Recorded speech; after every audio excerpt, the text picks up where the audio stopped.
The alarm goes off at 4:30, same as every morning for the past 3 years, 2 months, and 14 days. Jack Brennan's hand finds the button in the dark without fumbling. Muscle memory from 30 years with Portland Fire Department. Some habits die harder than the people who taught them. The air inside Sentinel Peak Fire Lookout Tower tastes thin and cold at 7,000 feet. Jack sits up on the narrow cot, feeling every one of his 58 years settle into his joints. His breath clouds in the September pre-dawn darkness. The propane heater kicked off sometime around 3. He makes a mental note to check the tank level after his morning rounds. Through the windows that wrap the tower's cabin on all 4 sides, the Cascade Mountains emerge in shades of gray and darker gray.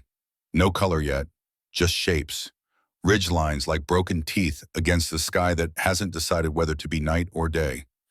Jack has watched this transition 1,000 times. Somehow it never gets old. The quiet does something to a man, changes him, or maybe just shows him what he always was underneath all the noise. He pulls on yesterday's jeans, stiff with dried sweat and wood smoke. His flannel shirt hangs on a nail by the door, red and black checks faded to pink and charcoal. Sarah used to say he looked like a lumberjack in it. That was before the cancer, before everything else that came after. The tower's main room measures 12 feet by 12 feet. Everything Jack owns fits inside this box of windows and weather-beaten wood.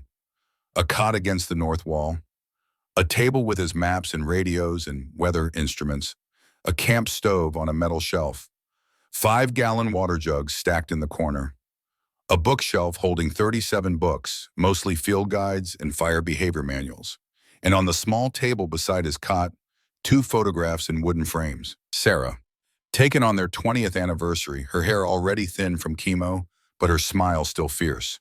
She'd insisted on hiking up to Multnomah Falls that day, even though she could barely make it 100 yards without stopping. Stubborn woman. God, he'd loved her for it. The second photo shows 2 young men in firefighter gear, arms around each other's shoulders, faces black with soot but grinning like they'd just conquered the world. Tom, his oldest son, 28 years old in that picture, fresh off a successful wildfire season. And Ethan, younger by 3 years, visiting from Seattle where he'd just started his engineering job. Brothers, Jack's boys, except one of them isn't here anymore to be anyone's boy. Jack picks up the photo, runs his thumb across the glass. 3 years, 2 months, 14 days. Since the fire took Tom. Since the cancer took Sarah. Same month, same goddamn month, July, when the world decided Jack Brennan had been happy long enough. He sets the frame down and steps to the windows. The barometer reads 29.4 inches, falling. Humidity at 12%. Wind out of the east at 5 miles per hour. But the weather station's anemometer shows gusts spiking to 15. The temperature gauge outside reads 41 degrees. By noon, it'll hit 85, maybe 90. Jack opens the logbook and records the numbers with mechanical precision. Date, time, observations. He's kept this log every day for 3 years, even though the Forest Service officially decommissioned Sentinel Peak Tower back in 2018. Satellites and drone surveillance made the old fire lookouts obsolete. Progress. That's what they called it when they shut down 50 watchtowers across Oregon. Jack had been retired 2 years by then, but it still felt personal, like they were closing down the last cathedral in a dying religion. He makes coffee on the camp stove. Instant, black, strong enough to strip paint. While the water boils, he steps out onto the catwalk that rings the tower's cabin. The metal walkway creaks under his boots. 40 feet below, the rocky summit of Sentinel Peak drops away on all sides. To the west, the darkness still holds. To the east, the first hint of gold bleeds into the sky behind Mount Jefferson's white peak. Somewhere down in that darkness, maybe 20 miles northwest, Timber Falls is waking up. Population 1,200, give or take. Frank Morrison, Jack's brother-in-law, will be opening his sporting goods store in a few hours. Sheriff Marcus Webb will be starting his morning patrol. The diner on Main Street, Chen's Family Restaurant, will be filling up with loggers and contractors and retired folks with nowhere better to be. Life goes on in Timber Falls like it has for 80 years, like it will for 80 more. They think he's crazy up here. Jack knows this. Frank tells him so every time he makes the 2-hour drive up the mountain. You can't live like this, Jack. It's not healthy. Sarah wouldn't want this. That last part always twists something in Jack's gut because Frank's probably right. Sarah would have kicked his ass for running away, for leaving Ethan behind, for choosing a tower over his surviving son. But Sarah isn't here to kick anyone's ass anymore. The coffee boils over. Jack swears and grabs the pot with his bare hand, drops it, swears again. The hot liquid splashes across the tower's wooden floor. He wraps his burned hand in a dish towel and stares at the mess.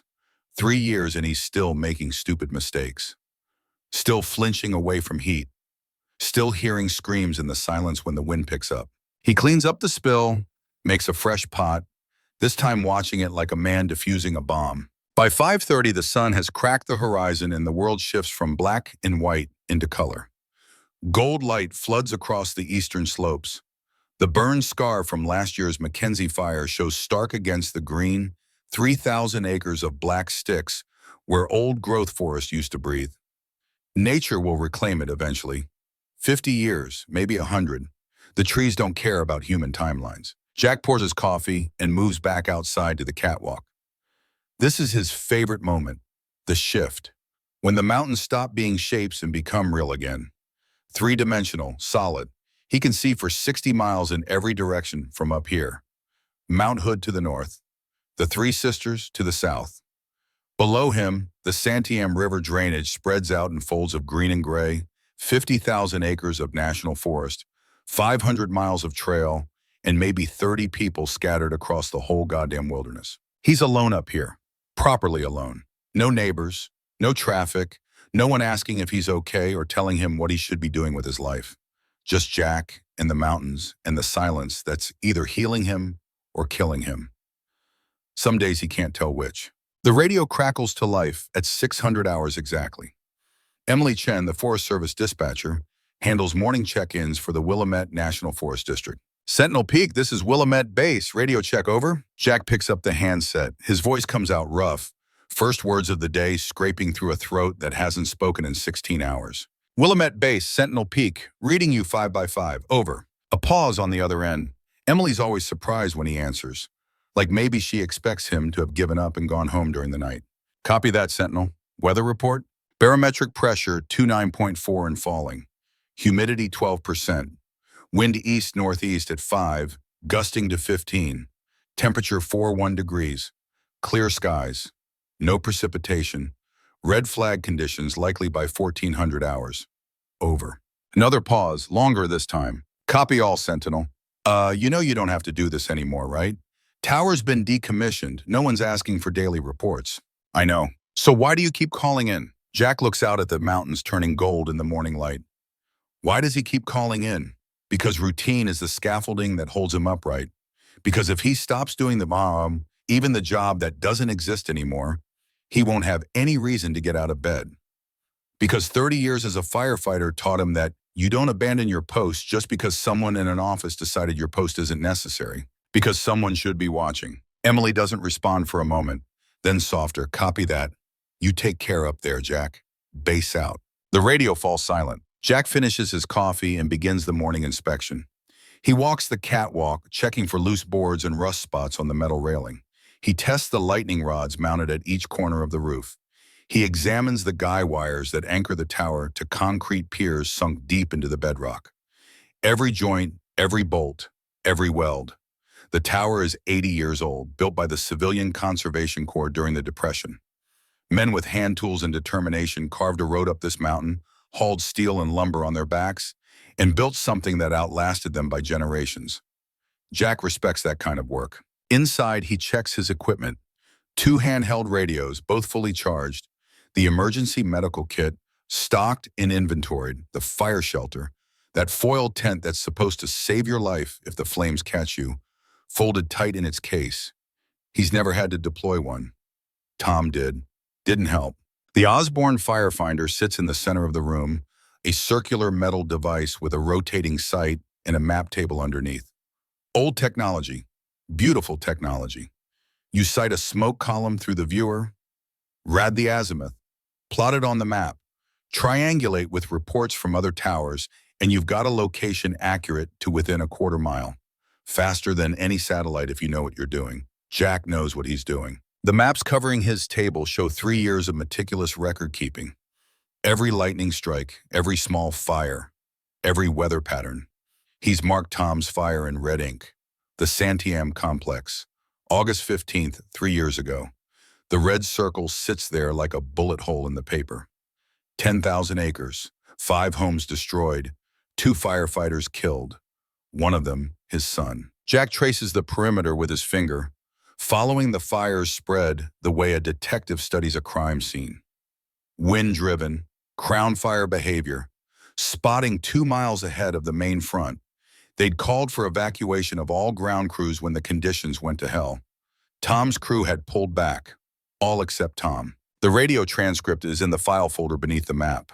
Jack has read it so many times he's memorized every word. Incident Commander Brennan, this is Division Alpha. We have 2 firefighters trapped, Sector 12. Over. Division Alpha. Incident Commander. All crews pull back now. That's an order. We cannot support rescue operations in current conditions.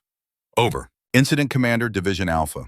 Crew Leader Brennan is refusing to evacuate. Says he's got eyes on the trapped personnel. Over. Jack closes the folder. He doesn't need to read the rest. He was there. He was the incident commander. He gave the order. Tom refused it. Tom went in anyway and pulled 1 firefighter out of the kill zone. Then Tom went back for the second one, and the crown fire exploded over them both like the wrath of God. They found Tom's body 36 hours later, when it was finally safe to go back in. The trapped firefighter he'd gone back for didn't make it either. So Tom died for nothing. Died because Jack had trained him to be a hero. Died because courage and stupidity look exactly the same when you're burning alive. Jack shakes his head, forcing the memories back into their box. The morning is getting away from him, and he has work to do. Real work, made-up work, whatever. He steps back outside. The sun is full up now, pouring heat down on the tower's metal roof. It's going to be a scorcher, the kind of day that makes Forrest nervous. He scans the horizon with binoculars, checking each sector systematically. North, northeast, east, southeast, south, southwest, west, northwest, back to north. The green carpet of Douglas fir and ponderosa pine stretches unbroken. No smoke, not yet, but it's coming. Jack can feel it in his bones the way old men feel rain. The forest is too dry, the humidity too low, the fuel load too heavy after years of fire suppression. Nature wants to burn. Lightning will give it an excuse soon enough. He's about to head back inside when he catches movement on the trail below. Someone's hiking up. Jack grabs the binoculars and focuses. A man, young, moving slow, like every step costs him something. He's got a backpack, but he's not dressed for serious hiking. Tennis shoes, jeans, a t-shirt. No hat. Amateur hour. Jack watches him pick his way up the last quarter mile of switchbacks. The trail gains 800 feet in that final stretch. Most people are gasping by the time they reach the summit. This guy stops every 50 yards to lean against a tree. Jack sets down the binoculars and waits. He doesn't get many visitors. The occasional backpacker who got lost and needs directions. Forest Service personnel doing surveys. Once a group of botanists studying alpine wildflowers. But those visits are rare. Most people have better things to do than hike 4 miles up a mountain to see an old man living in a box. The stranger crests the final rise and stops, bent over, hands on his knees, sucking air. He's younger than Jack initially thought, late 20s maybe, blonde hair, buzz short, the kind of build that says he used to be in shape but hasn't been taking care of himself lately. His t-shirt is soaked through with sweat. Jack steps to the tower's metal stairs and descends. His boots ring on the steps, loud in the morning quiet.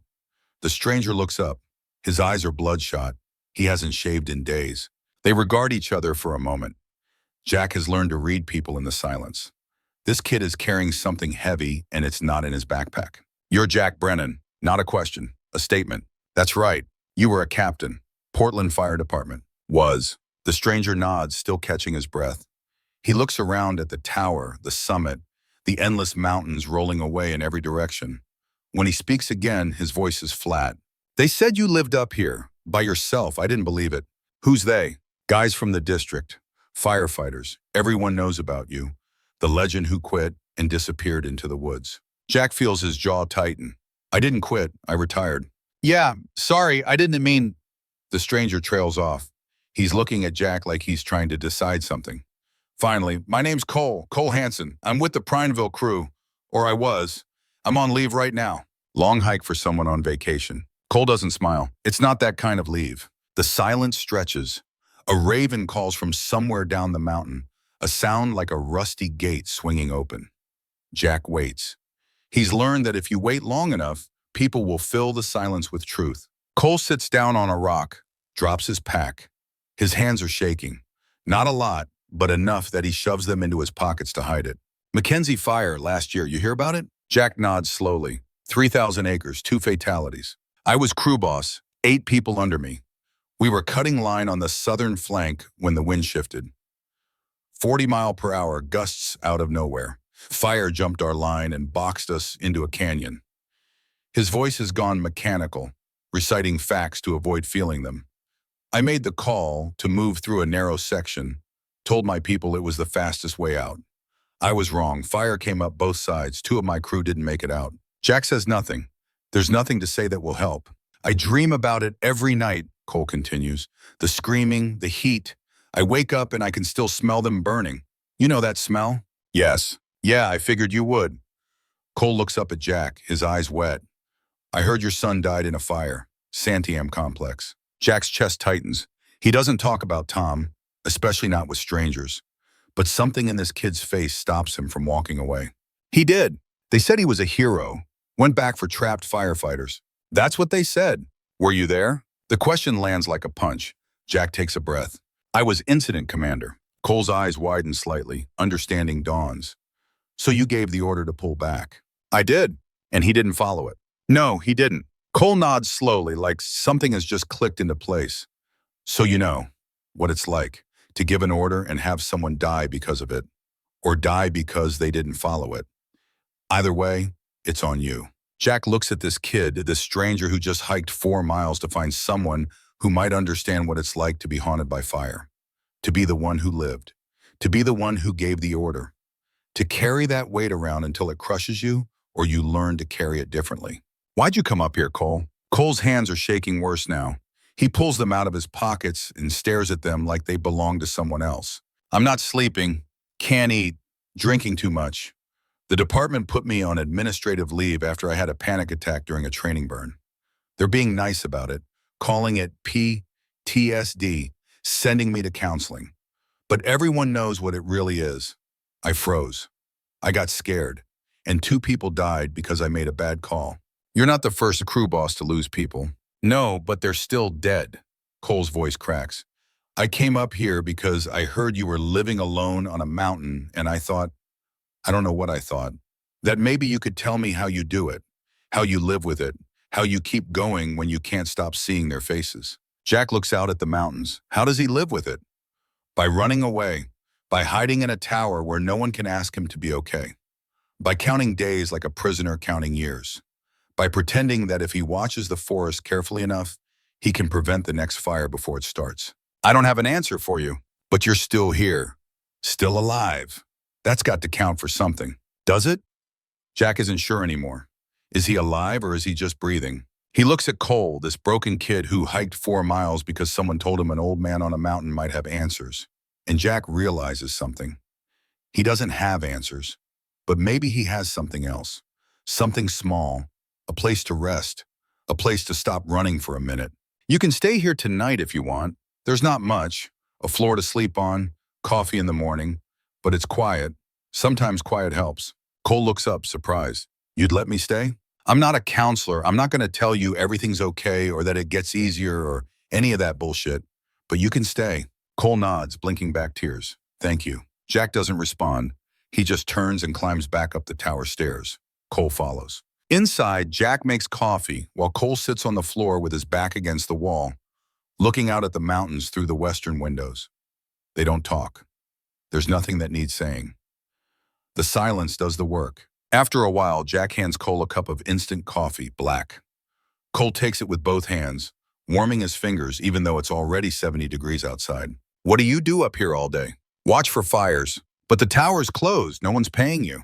No one asked them to. Cole sips his coffee. That's the thing no one tells you about this job. Once you've done it, really done it, you can't stop. You'll be 70 years old at a grocery store and you'll smell smoke and your body will go into alert mode before your brain even catches up. It gets in your blood. Yeah, my dad was a firefighter, volunteer department in Eastern Oregon. I grew up watching him run toward things everyone else ran away from. I thought that's what men did. Be brave, save people, make a difference. Cole laughs bitter. Turns out being brave is a really good way to get people killed. Jack sits down at his table looking at the maps. The red circle around Sandiam. Tom's fire. My son Tom wanted to be a teacher. Did you know that? When he was a kid, that's all he talked about. Teaching history, maybe coaching baseball. He loved kids, loved explaining things, making people understand stuff. Jack's voice sounds far away, like he's talking to himself. But I was a firefighter. My father was a firefighter. It was the family business. So when Tom said he wanted to go to college for education, I told him that was fine. But maybe he should try a season with the Forest Service first. Get some real-world experience. See what it's like to work outside, to be part of a team, to do something that matters. And he liked it. He loved it. Came back that first summer and he was hooked. Forgot all about teaching. Applied to fire science programs. Joined Portland Fire Department the same year I made captain. We worked together for 6 years. Father and son, living the dream. Jack picks up the photo from his bedside table. Tom and Ethan, arms around each other, grinning through the soot. I trained him to be a hero, taught him that you don't leave people behind, that courage means doing the hard thing even when you're scared. That sacrifice is noble. It is noble. Is it? Or is it just stupid? Tom died saving someone who died anyway. So what was it for? What did his courage accomplish except making his mother die of a broken heart 6 months later? And his brother so angry at me he hasn't spoken to me in 3 years? The words hang in the air. Jack hasn't said this out loud before. Not to Frank, not to Marcus, not to anyone. But here in this tower with a stranger who understands what it's like to be crushed by responsibility, the truth spills out. Cole sets down his coffee cup. You think it's your fault. I know it's my fault. I gave the order to pull back. Tom disobeyed. I taught him to disobey when it mattered.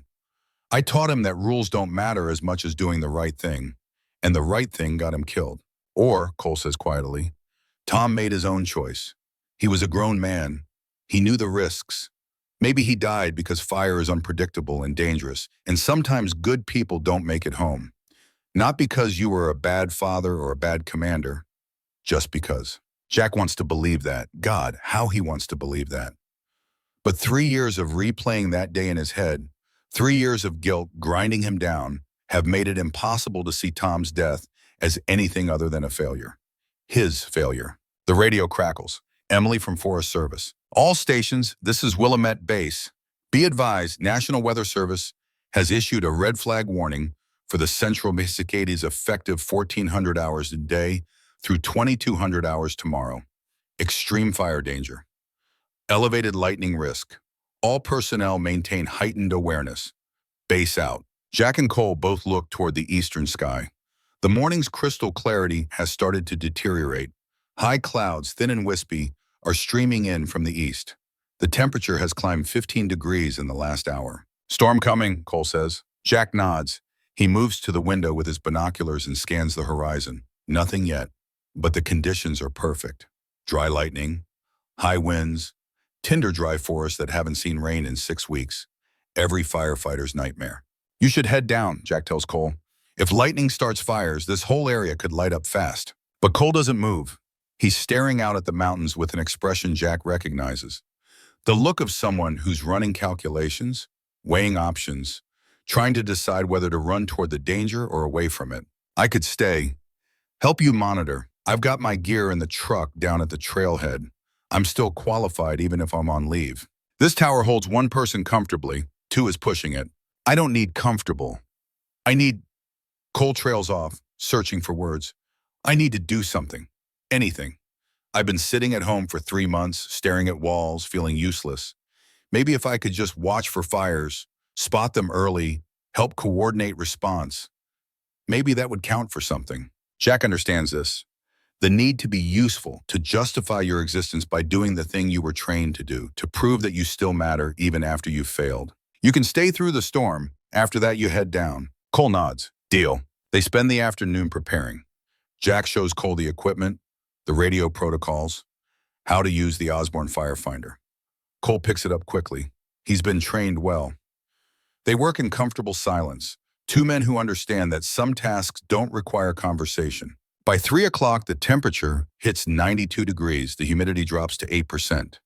The wind picks up, gusting to 25 miles per hour. The fire danger couldn't be higher if they tried. At 4 o'clock, Cole spots the first smoke. Jack, northeast, maybe 15 miles. Jack swings the binoculars in that direction. A thin gray column rising from the forest canopy. Could be a campfire. Could be lightning from an isolated cell they didn't see. Could be the beginning of something bad. He plots the location on the map, measures the azimuth, keys the radio. Willamette Base, Sentinel Peak, we have a smoke report, bearing 045 degrees, estimated distance 15 miles. Single column, gray-white, appears to be ground fire. Over. Copy, Sentinel, stand by. They wait. Jack watches the smoke through the binoculars. It's not growing, not yet. But the wind is wrong. If that fire gets into the crown of the trees, if it starts throwing embers. Sentinel Peak, Willamette Base, dispatching aerial reconnaissance. Keep us updated. Out. Cole is scanning other sectors. Got another one, south by southeast, maybe 20 miles. Smaller, but it's there. Jack confirms it. Another lightning strike, another spot fire. He reports it. Within 30 minutes, they've spotted 6 separate fires scattered across a 50-mile radius. None of them big yet, all of them potential threats. The Forest Service is scrambling crews, dispatching helicopters, trying to hit the fires while they're small and manageable. Standard protocol. Catch them early or don't catch them at all. As the sun drops toward the western horizon, painting the smoke columns in shades of gold and orange, Jack feels something shift inside him. For the first time in 3 years, he's doing real work. Work that matters. He's not hiding in this tower. He's manning it. There's a difference. Cole must feel it too because he's moving with purpose, tracking fires, calling out changes in behavior, recording data with the precision of someone who remembers what it's like to be part of a team. Thank you, Cole says during a lull, for letting me stay, for treating me like I'm still worth something. You are worth something, don't forget that. You too, Jack. You know that, right? Whatever happened with your son, you're still worth something. Jack doesn't answer, but maybe just for a moment, he almost believes it. Night falls. The smoke columns disappear into darkness. But Jack knows they're still there, glowing red in the black, waiting for morning and wind to wake them up. Lightning flickers on the eastern horizon, silent and distant. More strikes, more fires. The forest is lighting up like a battlefield. Cole falls asleep around midnight, exhausted from the hike and the emotional toll of the day. Jack covers him with a spare blanket and returns to the windows. He won't sleep tonight. Old habits die hard and storm watching is in his blood. At 2:30 a.m., his personal cell phone rings. No one calls him at 2:30 a.m. Jack's pulse kicks up as he checks the screen. Marcus Webb, sheriff. Marcus? Jack, I need you to come down to town, now. What's wrong? It's Ethan. He's here in Timber Falls. He's asking for you, oh. Jack's stomach drops. Ethan, his son, the one who's still alive. The one who hasn't spoken to him since Sarah's funeral. 3 years, 2 months, 14 days. Why? I don't know. He won't talk to me. Just says he needs to see you. Jack, he drove 6 hours from Seattle in the middle of the night. Something's wrong. Jack looks out at the darkness, at the distant glow of fires on the horizon, at the sleeping form of Cole Hansen on his floor. He thinks about staying, about hiding, about all the reasons he left Timber Falls in the first place. Then he thinks about Ethan, 25 years old, smart, successful, married, living the life Tom never got to have, and angry, so goddamn angry at the father who shut down, who couldn't cry at the funeral, who chose a mountain over his family. I'll be there in 2 hours. He wakes Cole, explains the situation, gives him the radio and the emergency numbers. Cole nods, suddenly alert, understanding the weight of being left in charge. I've got it. Go. Jack grabs his keys, his jacket, his wallet. He pauses at the door, looking back at the tower that's been his home and his prison for 3 years. Then he descends the metal stairs into the darkness, climbs into his truck, and drives down the mountain toward the son who hasn't wanted to see him for longer than he can bear to count. The forest closes in on both sides of the dirt road. Dark and waiting. Somewhere in that darkness, fires are burning, and somewhere in Timber Falls, his boy is waiting. Jack Brennan drives toward both, knowing that some fires you can't outrun, no matter how high you climb or how far you hide. The reckoning he's been avoiding for 3 years is finally here, and he has no idea if he's ready for it. Jack drives down the mountain in darkness with his hands gripping the wheel hard enough to make his knuckles ache. The dirt road winds through forest that feels alive with watching, trees pressing close on both sides. Headlights carving a tunnel through black that seems to swallow everything behind him. He hasn't left Sentinel Peak at night in 3 years. Hasn't left at all except for supply runs every few weeks, quick trips down and back up before anyone can corner him with questions or concern or pity. Now he's driving toward the son who stopped speaking to him, toward Timber Falls and all the ghosts that live there, toward everything he's been hiding from.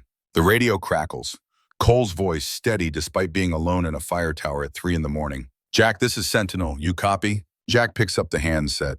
"Go ahead. Just checked in with Forest Suburban. 4 more lightning strikes in the last hour. All northeast sector. They're calling in extra crews from Redmond and Bend. This is going to be big. Keep logging locations. If any of them start to merge, call it in immediately." "Copy that. And Jack, your son, whatever's happening down there, you've got this." Jack doesn't respond, just hangs the radio back on its clip and keeps driving.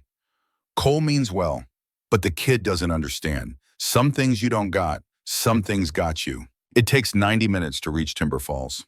The town sits in a narrow valley carved by the Santiam River, surrounded on 3 sides by mountains that look protective during the day and suffocating at night.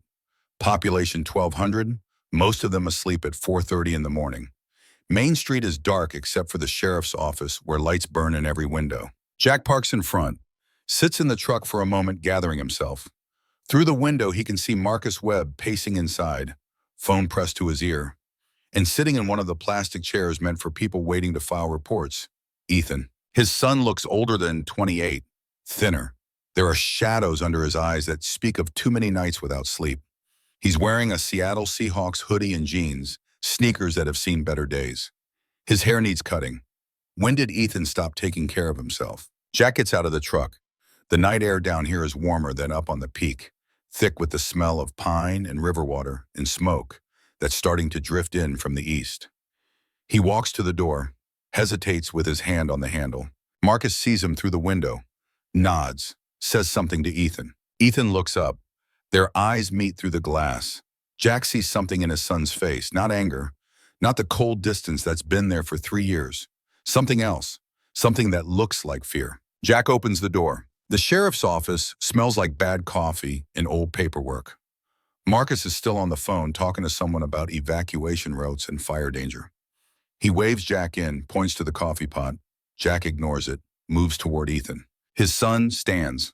They face each other across 6 feet of linoleum that might as well be 6 miles. "Dad, Ethan." Silence. 3 years of it, compressed into this moment.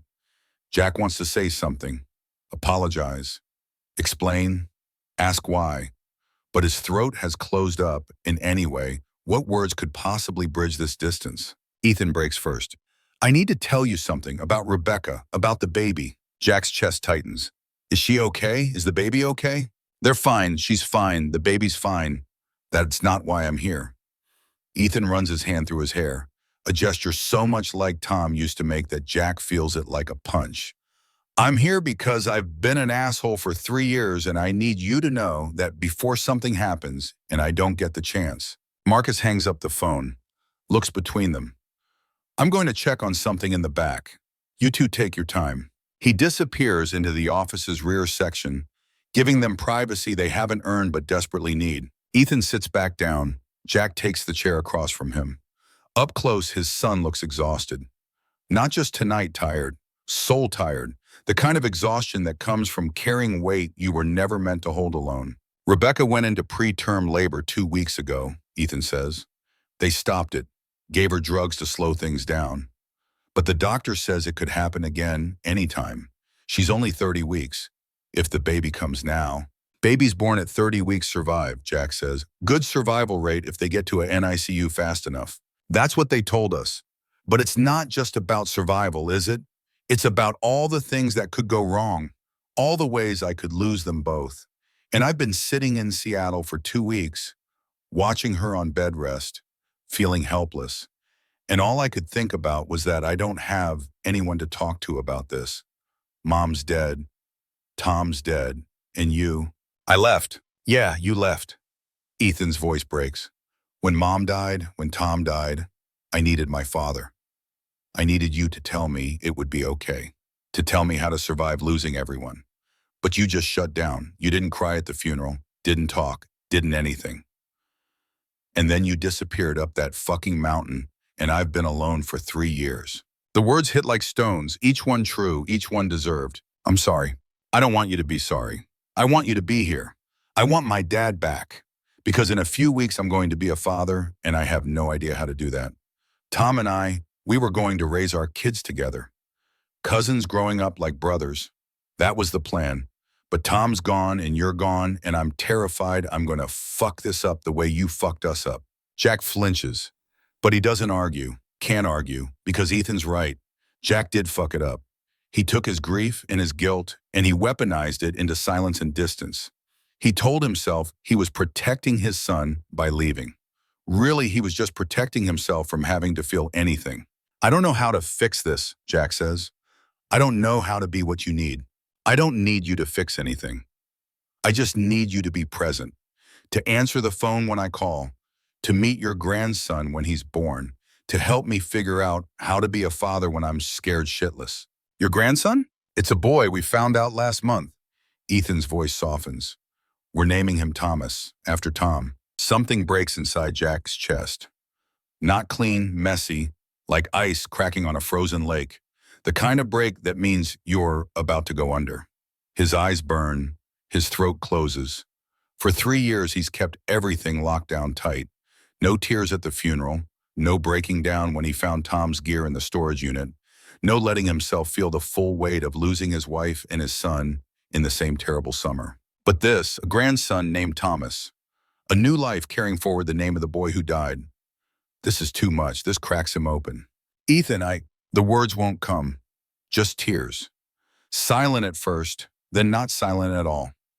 Jack Brennan, who hasn't cried in 3 years, sits in a sheriff's office in the small town he ran away from and weeps for everything he's lost and everything he's about to lose if he doesn't figure out how to be human again. Ethan doesn't move at first. Then slowly, carefully, he reaches across the space between them and puts his hand on his father's shoulder. Not a hug, they're not there yet, but contact, connection, the first physical touch they've shared since Sarah's funeral. It's okay, Ethan says. It's okay to not be okay, Dad. You taught me that. Back when I was a kid and I broke my arm falling out of that tree. You said sometimes things hurt too much to pretend they don't. Sometimes you just have to feel it. Jack nods, can't speak, just sits there with his son's hand on his shoulder and lets 3 years of locked-up grief pour out of him like poison from a wound. Marcus comes back eventually, doesn't comment on Jack's red eyes or Ethan's, just pours 3 cups of terrible coffee and sets them on the table. Fire's getting bigger, Marcus says. Forest Service is setting up incident command at the fairgrounds. They're bringing in crews from all over the state. Forecast says more lightning tonight and tomorrow. Low humidity, high winds. They're calling this one Cascade Fire. Might be the biggest we've seen in 20 years. Jack wipes his eyes, forces himself back into the present. Timber falls in the projected path? Not yet, but if the wind shifts, yeah. We could be looking at mandatory evacuation by end of week. You have a plan? Highway 22 is the only road out. 2 lanes. If everyone tries to leave at once, we're looking at gridlock. I've been arguing with the county about it for 5 years, but budget cuts mean we never got around to improving the infrastructure. Marcus drinks his coffee, grimaces. I'm putting together a list of people who can't evacuate on their own. Elderly, disabled. Anyone without transportation. If it comes to that, I need to know we can get them out. How many? Maybe 80 people who'd need help, but that's just the ones who'd ask for it. Reality is probably closer to 200. Marcus looks at Jack. You still have contacts at Portland Fire? People who could advise on evacuation strategy? I've been retired 3 years. Not sure anyone wants to hear from me. Jack, you were one of the best incident commanders in the state. People would listen. Would they? Jack isn't sure. He's been gone so long, hidden so well. He's not sure he still knows how to be the person Marcus is describing. That Jack Brennan died on the same mountain where Tom died. The man sitting here now is just someone wearing his name, but he nods anyway, because what else is he going to do? I'll make some calls. They talk logistics for another hour. Evacuation routes, shelter locations, resource allocation. It feels good to be doing this. Useful, like maybe the last 30 years of his life weren't completely wasted. By the time the sky starts to lighten in the east, they've sketched out a basic plan. Not perfect, but better than nothing. Ethan has been quiet, watching his father work. When Marcus steps out to take another call, Ethan speaks. You're good at this. The planning, the coordination, I'd forgotten. It's what I did for 30 years. Why'd you stop? Jack looks at his coffee. Cold now. Bitter. Because every time I looked at a fire map, all I could see was the place where Tom died. Because being incident commander meant making calls that could get people killed. Because I couldn't trust myself anymore. But you're doing it now. Right now, you're making those same kinds of calls. This is different, and this is theory. If I'm wrong, someone else will catch it. What if you're not wrong? What if you're exactly as good as you always were, and the only thing that changed is you lost faith in yourself? Jack doesn't have an answer for that. The radio on Marcus's desk crackles. Forest Service dispatcher sounding urgent. All stations, Willamette Base. Fire in Sector 7 has jumped containment line. Current size estimated 1,500 acres and growing. Extreme fire behavior. Ground crews are pulling back. Air support grounded due to smoke and wind. Requesting additional resources from neighboring districts. Marcus comes back in, hearing the broadcast. He looks at Jack. Sector 7. That's close to Sentinel Peak. Jack's already moving toward the door. I need to get back up there. Cole's alone. If the fire's moving that direction... Dad, wait. Ethan follows him out. I'm coming with you. No, you need to get back to Rebecca. If she goes into labor and you're stuck on a mountain, she's with her sister in Portland. She's safe. I came here to see you, to fix this thing between us. I'm not leaving until we do. Ethan, this isn't the time. Then when? When's the right time to fix a relationship that's been broken for 3 years? After the baby's born? After the next crisis? After one of us dies? Ethan's voice rises. I drove 6 hours in the middle of the night because I realized something. Life's too short to keep punishing you for being human. Tom's dead, Mom's dead, but we're still here. And I want my son to know his grandfather. But that only happens if we figure this out now. Jack looks at his son, at the determination in his eyes, the fear underneath it. Ethan's right, they're out of time. Not because of the baby, because life doesn't give you endless chances to fix what's broken. Sometimes you get one moment, one choice, one opportunity to decide whether you're going to keep running or turn around and fight for what matters. Okay, Jack says, you can come, but you do exactly what I say. Fire's not something you argue with. Deal. They pile into Jack's truck. Marcus waves them off, already on the phone coordinating response efforts. The drive back up the mountain takes 90 minutes in daylight. They make it in 70, Jack pushing the old truck harder than he should on roads that were never meant for speed. Ethan doesn't talk much, just watches the forest pass by outside his window.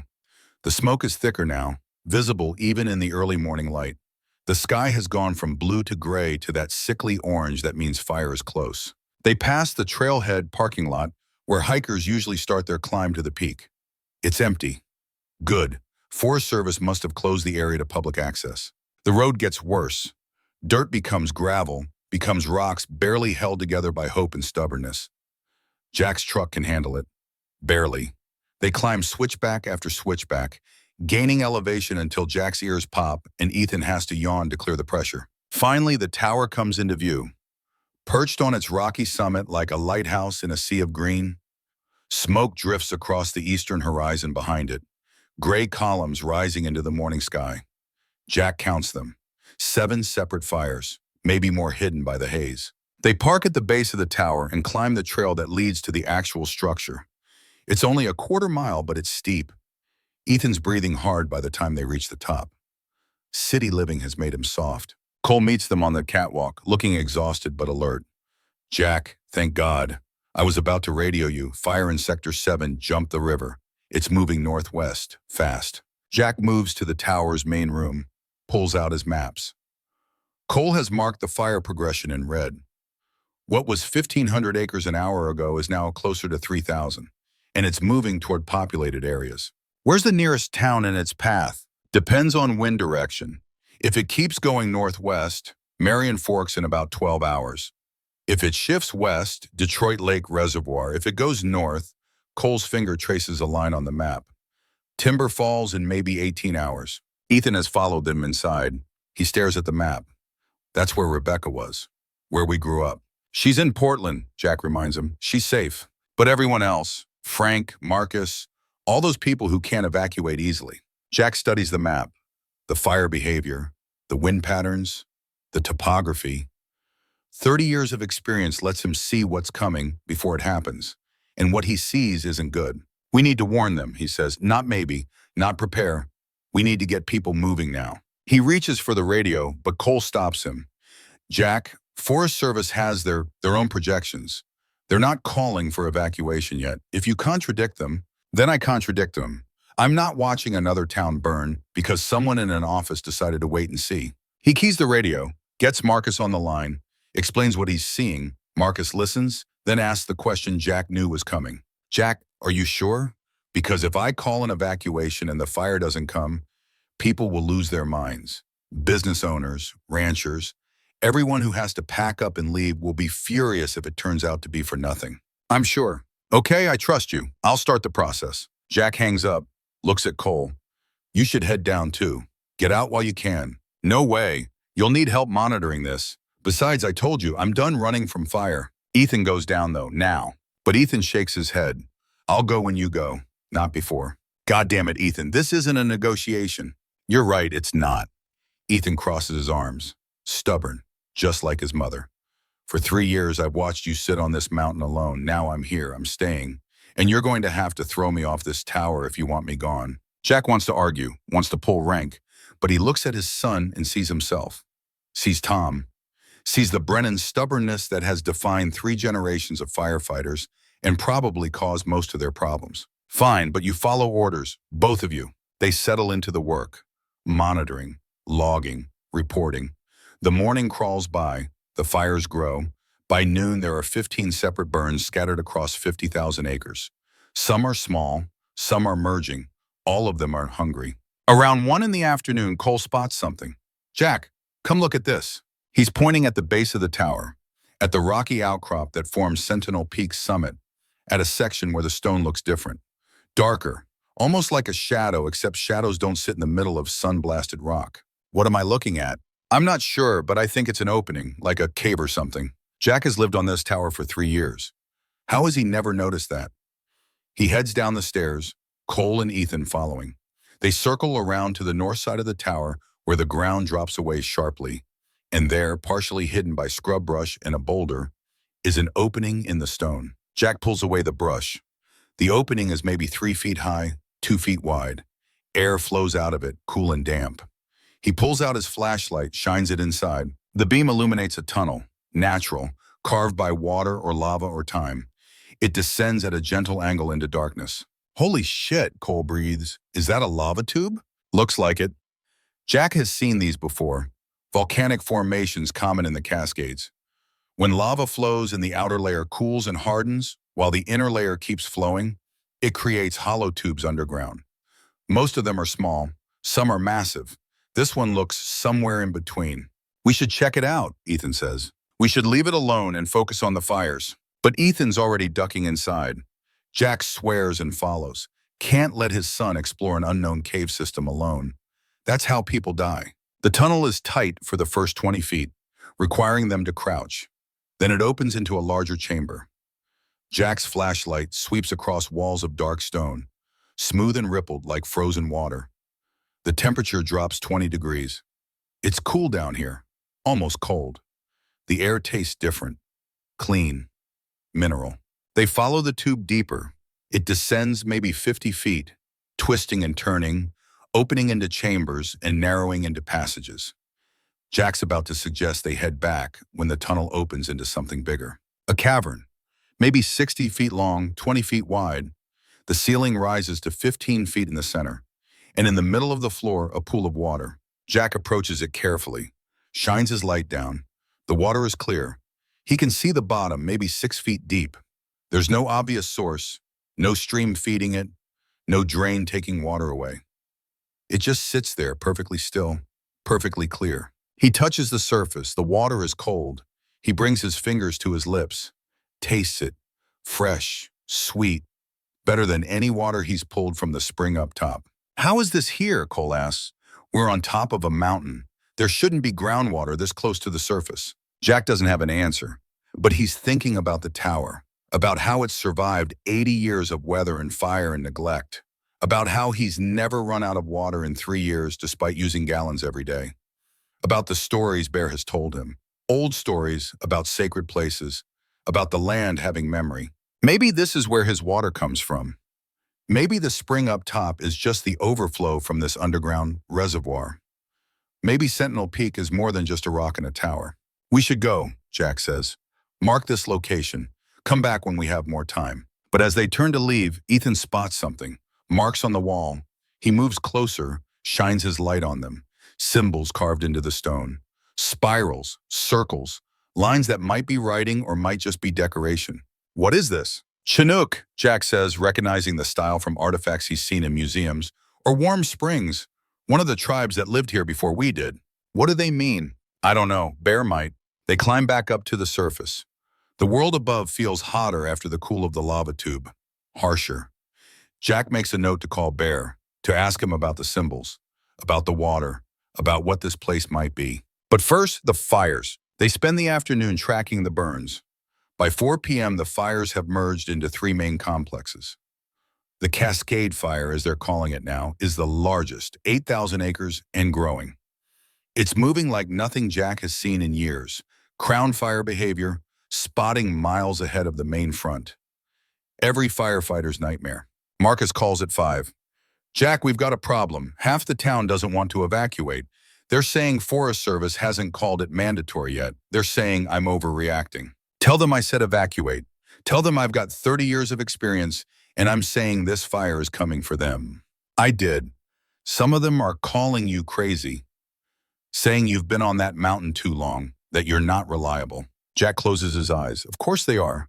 He abandoned them, disappeared. Why would they trust him now? Marcus, you have to make them understand. I'm trying, but Jack, people are stubborn and scared. They don't want to believe their homes are about to burn. The radio crackles. Forest Service, emergency tone. All stations, Willamette Base. Fire in Sector 9 has spotted across Highway 22. Route is now compromised. Repeat, Highway 22 is not passable. Alternative evacuation routes are being assessed. Jack's blood runs cold. Highway 22 is the only easy way out of Timber Falls. If it's cut off, Ethan is looking at him. What does that mean? It means everyone who didn't evacuate yet is trapped, and the fire is coming. The 3 of them stand on the catwalk watching smoke darken the evening sky. Somewhere out there, Timber Falls is running out of time, and Jack Brennan, Jack Brennan, who swore he was done being responsible for other people's lives, is the only one who might be able to save them. The fire watcher stands at his post and watches the world burn and knows that tomorrow everything changes. Morning breaks over Sentinel Peak with the kind of light that makes everything look like it's already burning. The sky has gone from blue to copper, the sun a red disk filtering through smoke that's been building all night.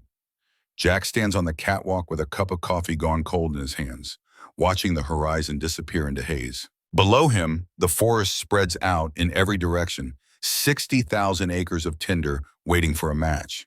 He can see the smoke columns now, not 7 anymore, not 15. 23 separate fires scattered across the wilderness like someone took a handful of embers and threw them at a map. Most are still small, a few are growing, all of them are moving. The Cascade Fire is the monster. 12,000 acres as of the 6 a.m. update. Crown fire behavior, spotting 3 miles ahead of the main front. Wind gusts at 40 miles per hour. Relative humidity at 6%. Every number screaming danger in a language Jack's been fluent in for 30 years. Ethan emerges from the tower carrying 2 fresh cups of coffee. He's been up all night too, helping Cole monitor the fires, learning the radio protocols, asking questions that show he's actually listening. There's something different about his son this morning. The anger that's defined him for 3 years has shifted into something else.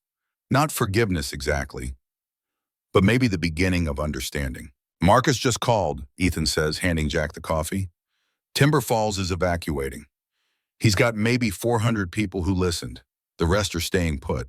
How many is the rest? About 800. Jack closes his eyes. 800 people betting their lives that the fire won't come, that the experts are wrong, that their homes and businesses and stubborn pride are worth more than survival. He wants to know if you'll talk to them. There's a town meeting at 9. He thinks if you explain what's coming, maybe more people will leave. They already think I'm crazy. Why would they listen now? Because you're the only one who's been right so far. Ethan looks at his father. You said the fire would jump containment. It did. You said it would cut off the highway. It did. You said Timber Falls had 18 hours. Marcus says you were off by 40 minutes. That's not crazy, Dad. That's expert. Jack doesn't feel like an expert. He feels like a man who's been lucky so far. But luck runs out. It always does. Cole appears in the doorway. Jack, you need to hear this. They crowd around the radio. Forest Service frequency. The incident commander's voice, tight with controlled urgency. All crews, be advised. Fire in Sector 12 has made a major run overnight. Current estimate 20,000 acres. We've lost containment on the eastern flank. I repeat, containment has failed. All personnel pull back to safety zones. This is now a full suppression priority. 20,000 acres, Jack does the math. That's 31 square miles burned in less than 12 hours. The fire is moving faster than anyone predicted, faster than models said was possible. But Jack's seen this before, seen fires that didn't follow rules or respect boundaries or care about what the computer said they should do.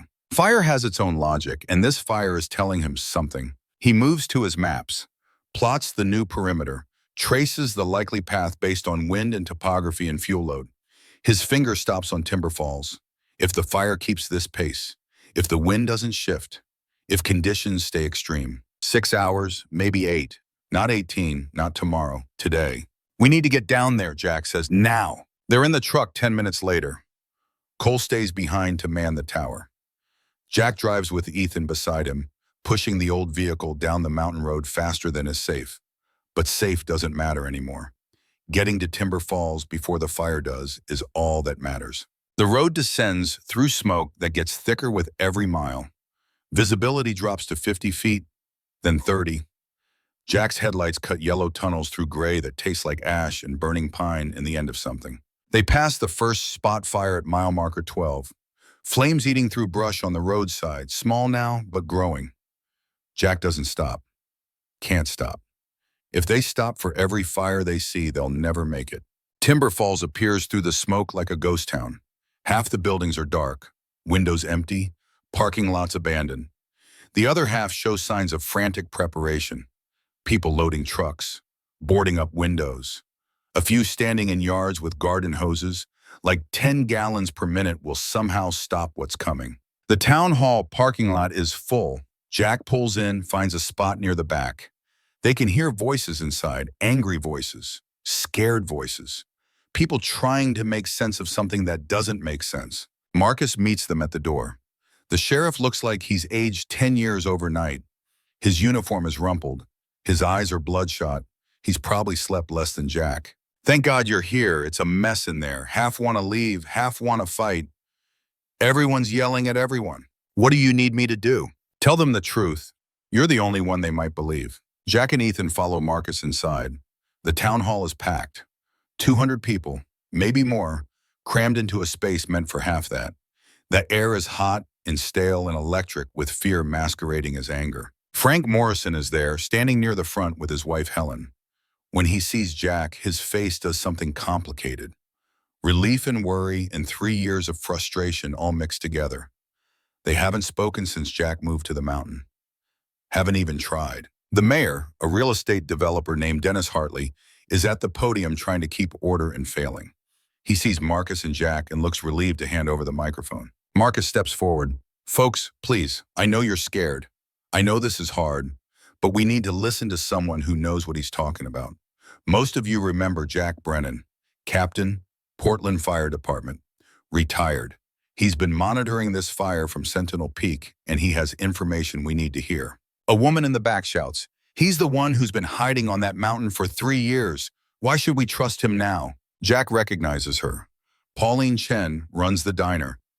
She used to make Sarah laugh with stories about difficult customers, She came to the funeral, cried, and now she's looking at Jack like he's a stranger who can't be trusted. Because I was right about everything else, Jack says, stepping to the microphone. His voice doesn't shake, firefighter voice, command voice, the voice that's gotten people through emergencies before. I said the fire would jump containment. It did. I said Highway 22 would be cut off. It is. I said you had 18 hours. You have less than that now. Maybe 6, maybe 8 if we're lucky, but luck isn't a strategy. The Forest Service says we're not in immediate danger, someone calls out. They're saying the fire is 10 miles away. The fire was 10 miles away yesterday. It's 5 miles away now, and it's moving at speeds that most of you can't imagine. Crown fire, running uphill in heavy fuel pushed by 40-mile-per-hour winds. It's not going to slow down. It's not going to stop. It's going to keep coming until there's nothing left to burn. Dennis Hartley, the mayor, steps forward.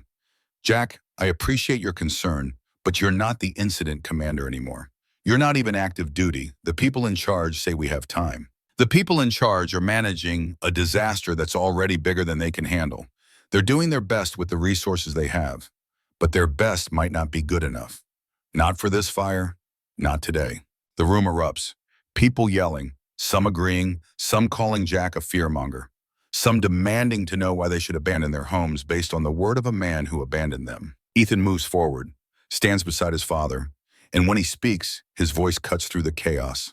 3 years ago, my brother died fighting a fire. Tom Brennan. Some of you knew him. He died because he didn't listen when someone told him to pull back. He died because he thought he could handle something that turned out to be bigger than anyone could handle. And every day for 3 years, my father has blamed himself for that, for not making Tom listen, for not saving him. The room quiets. People know about Tom, know about Sarah, know about the Brennan family tragedy, even if they don't talk about it. My dad moved to that tower because being down here hurt too much, Ethan continues. Because every street reminded him of Mom. Every fire call reminded him of Tom. Because grief makes you do things that don't make sense to anyone else. But you know what? While he was up there, he was still doing the job. Still watching, still protecting this valley, even though you all thought he was crazy. So when he comes down off that mountain and tells you to evacuate, maybe you should listen. Because he's got nothing to gain from this. He doesn't live here anymore. Doesn't have property to protect. Doesn't have a business that'll lose money if the town shuts down. All he's got is 30 years of experience and a desire to make sure nobody else's family ends up like ours. The silence that follows is heavy, uncomfortable. Frank Morrison breaks it. I'm evacuating. Helen and I are leaving within the hour. Anyone who wants to join us, we're taking convoy up to Salem. There's room for 20 people in our trucks. Others start to speak up. I'll go. We're leaving. Better safe than sorry. The tide is turning. Not everyone, but enough. Marcus takes the microphone back. For those who are staying, we need to establish defensible positions. Fire breaks around the town perimeter. Sprinkler systems on roofs. Evacuation plans if things go wrong. Jack, will you help coordinate? Jack wants to say no, wants to get Ethan back to the mountain where it's safer. But he looks at these people, his former neighbors, and sees what's really happening. They're not staying because they're stupid. They're staying because this is home. Because leaving means admitting they might lose everything. Because human beings would rather fight impossible odds than surrender without trying. He knows that feeling. He's been living it for 3 years. Yeah, Jack says, I'll help. They spend the next 4 hours preparing timber falls for war.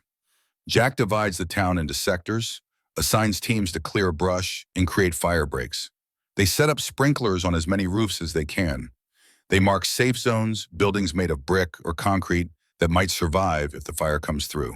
Marcus coordinates law enforcement, making sure evacuation routes stay clear, that the elderly and families with young children get priority if they decide to leave. Frank works beside Jack without commenting on the 3 years of silence between them. Just 2 men doing what needs doing. At one point, while they're mapping out water sources, Frank speaks. Sarah would be proud of you. Coming down, helping, being here when it matters. Jack doesn't know what to say to that. Would Sarah be proud? Or would she be furious that it took a catastrophic wildfire to get him to rejoin the world? I should have come down before this, Jack says. Yeah, you should have, but you didn't. And we can't change that. All we can do is what comes next. Around noon, a teenager approaches Marcus. A boy, maybe 17, followed by two friends. They all look terrified. The kind of fear that comes from knowing you've done something terrible and there's no way to take it back. Sheriff Webb, we need to talk to you about the fire. Marcus takes them aside. Jack watches from a distance as the boys talk, sees Marcus's face go from attentive to shocked to something darker. After 10 minutes, Marcus calls Jack over. These boys have something to tell you. The kid who spoke first, name's Tyler, can barely look Jack in the eye.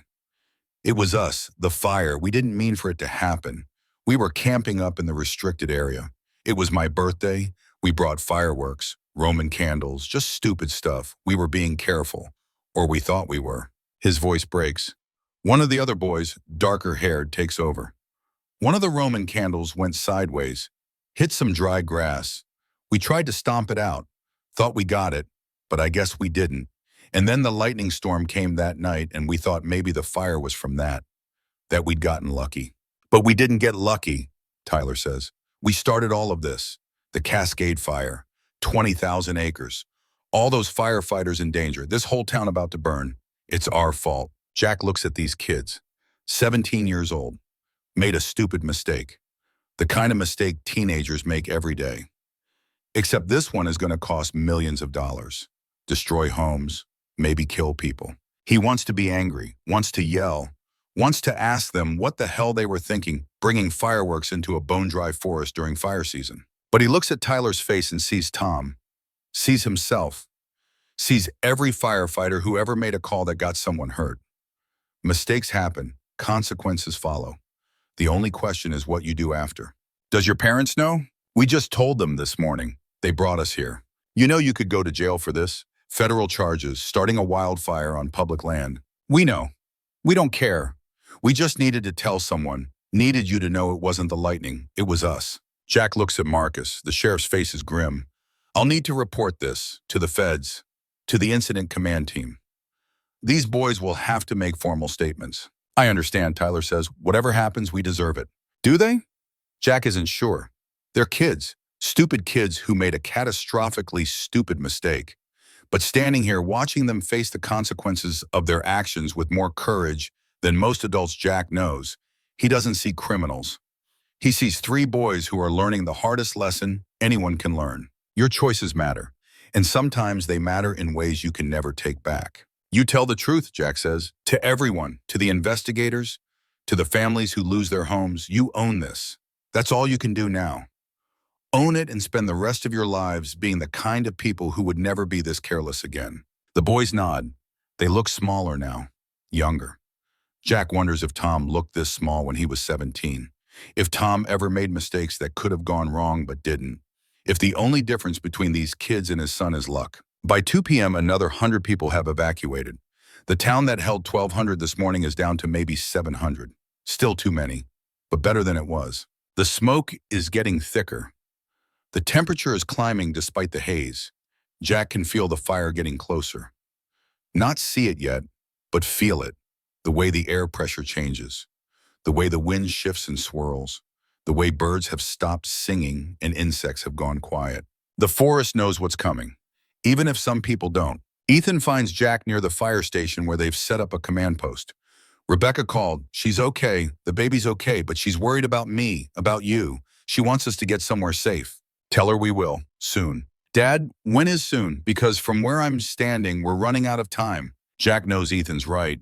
They need to get back to the mountain. Need to prepare the tower. Because if his calculations are correct, Timber Falls isn't the only place in danger. Sentinel Peak is directly in the fire's path. The tower that's been his sanctuary for 3 years might not survive the night. He's about to tell Ethan they should leave when the radio crackles. Forest Service, emergency tone. All stations, Willamette Base. The Cascade Fire has made another significant run. Current estimate, 35,000 acres. Fire is now threatening multiple communities. Mandatory evacuation orders have been issued for Timber Falls, Marion Forks, and Detroit Lake. Residents should leave immediately via any available route. I repeat, mandatory evacuation is now in effect. The words hit the town like a physical force. People who were on the fence about leaving suddenly scramble for their vehicles. The parking lot becomes chaos. Cars trying to leave all at once, horns honking, people yelling. Marcus appears at Jack's side. We need to get the vulnerable populations out first, or this is going to turn into a disaster. Jack nods, steps into the intersection, starts directing traffic like he's done 100 times at accident scenes. His voice carries over the chaos. Firm, calm, authoritative. People listen. The gridlock starts to untangle. But even as cars start moving, Jack's doing the math. 700 people, maybe 300 vehicles, all trying to leave on roads that are already compromised. If the fire moves faster than they do, he pushes the thought away. Focus on what you can control. Get people moving. Keep them calm. Hope it's enough. 2 hours later, the town is nearly empty. Maybe 50 people left. The ones who absolutely refuse to go, who would rather die in their homes than abandon them. Jack can't save people who won't save themselves. Marcus shakes his hand. Thank you for coming down, for helping. I know it cost you. Just doing what needed doing. Sarah would be proud, Marcus says, echoing Frank's words. Tom too. Jack doesn't respond, just gets in his truck where Ethan's waiting. They drive out of Timber Falls as the sky turns orange and the smoke becomes a wall, and somewhere behind them, the fire roars closer. On the way back up the mountain, they pass the spot fire from this morning. It's not small anymore. It's jumped the road, consumed a 1/4 acre of forest. They drive through smoke so thick Jack has to use his high beams in the middle of the afternoon. When Sentinel Peak comes into view, Jack feels something loosen in his chest. The tower still stands, still safe. For now. Cole meets them at the base. Thank God you're back. Fire's moving fast. I've been tracking it. If it keeps this pace, it'll be here by morning. Jack climbs to the tower, looks out at the world that's burning, and makes a decision. We're not abandoning the tower. We're going to defend it. Jack, that's crazy. We should evacuate while we still can. Evacuate where? The roads are packed. The fire's everywhere. This tower is the highest defensible position for 50 miles. If people need a place to run to, it needs to be here. It needs to be ready. Ethan and Cole exchange looks. Then Ethan nods. Okay, tell us what to do. And Jack Brennan, who spent 3 years running from responsibility, steps back into the role he was born for. Fire is coming, but this time he's not running from it. This time he's ready. The entrance to Hell's Canyon appears through the smoke like the mouth of something that's been waiting to swallow Jack Brennan whole for 3 years. 200-foot rock walls rise on either side of the narrow trail, granite faces stained black from ancient fires. The passage narrows from 15 feet at its mouth to barely 8 feet in places further in. 1.5 miles of vertical stone, funneling wind and heat, and everything Jack has been running from since the day his son died. He stops at the threshold. Behind him, 48 people wait in various states of exhaustion and fear. Children clinging to parents. Elderly folks leaning on walking sticks. Rebecca, 7 months pregnant. Supported between Ethan and Marcus, her face pale with pain that comes and goes in waves. The contractions haven't stopped. They're getting closer. Ahead, through the canyon's narrow throat, Jack can see the trail switchbacking upward, climbing 300 vertical feet over the next mile. Beyond that, Sentinel Peak rises against the sky turned the color of old bruises. The tower is visible, even through the smoke, that small box of windows perched on top of the world, like the last safe place left in a burning universe. They're so close. 2 miles, maybe 90 minutes if everyone can keep moving. But Jack's feet have stopped working, and his lungs have forgotten how to pull air. Somewhere in the smoke and memory, he can hear his son screaming. The wind shifts. Embers rain down like burning snow. One lands on Jack's sleeve, and he brushes it away, watching the small scorch mark it leaves behind. 3 years ago, embers fell just like this. 3 years ago, Tom Brennan walked into this canyon and never walked out. Ethan appears at Jack's shoulder. His son's face is streaked with ash and sweat. There's a cut above his left eye from when they had to scramble over fallen timber 2 miles back. He's been carrying his pregnant wife for the last 1/4 mile, and his arms are shaking with fatigue. But his eyes are clear. At 28 years old, Ethan Brennan has learned what it means to be strong when strength is all you have left. This is it, isn't it? This is where Tom died. Jack nods. His throat is closed up. Words won't come. You don't have to do this, Ethan says. We can find another way. But that's the thing. There is no other way. Jack has already run the calculations. The South Trail, the longer route that skirts around Hell's Canyon, is cut off. Fire has jumped the line there. The reports came in 30 minutes ago. Flames are spreading fast through that sector, driven by winds that keep shifting, keep changing, keep making every safe path dangerous. They could turn back, try to shelter in place somewhere lower on the mountain, wait for the fire to pass and hope it doesn't consume them. But that's a gamble Jack won't take, not with children, not with elderly who can barely walk, not with his daughter-in-law about to give birth. Hell's Canyon is a death trap, but it's the only trap with an exit. There's no other way, Jack says. His voice sounds hollow. South Trail is cut off, this or nothing. Then we go together. Jack looks at his son, really looks at him. When did Ethan get so old? The last 3 years have carved lines around his eyes that weren't there before. Grief does that, anger does that, distance does that. But here, now covered in ash and exhaustion, Ethan looks like his brother, looks like Tom. Same jawline, same determination. I'm not sure I can. The admission cost him. Jack Brennan, 30 years with Portland Fire Department, captain, incident commander, the man who walked into burning buildings while everyone else walked out, is admitting he's afraid. The shame of it burns hotter than any fire. But Ethan doesn't look shocked or disappointed. He just nods. Yeah, I know, but you're going to anyway, because those people back there need you, because my wife needs you, because my son needs you. Ethan's hand finds Jack's shoulder, grips hard. And because I need you, Dad, I need you to walk through that canyon with me. I need you to come out the other side. I need you to show me that we can survive the things that should have killed us. The word dad hits Jack like a physical thing. Ethan hasn't called him that in 3 years. Not since the funeral. Not since the day he stood over his mother's grave and his brother's grave and told Jack he couldn't forgive him for shutting down, for choosing silence over grief, for making Tom into a hero and then blaming himself when heroes die. Jack's eyes sting, smoke or tears or both. I don't know if I can be what you need. You already are. You got us this far. You're getting us home. Behind them, Marcus calls out, Jack, we need to move. Fire's maybe 10 minutes behind us. Jack turns. The wall of smokes to the south has gone from gray to orange. The main fire front is coming. If they don't get through the canyon in the next hour, they won't get through it all. He takes a breath, thinks about Tom, thinks about Sarah, thinks about all the people depending on him to be something he's not sure he knows how to be anymore.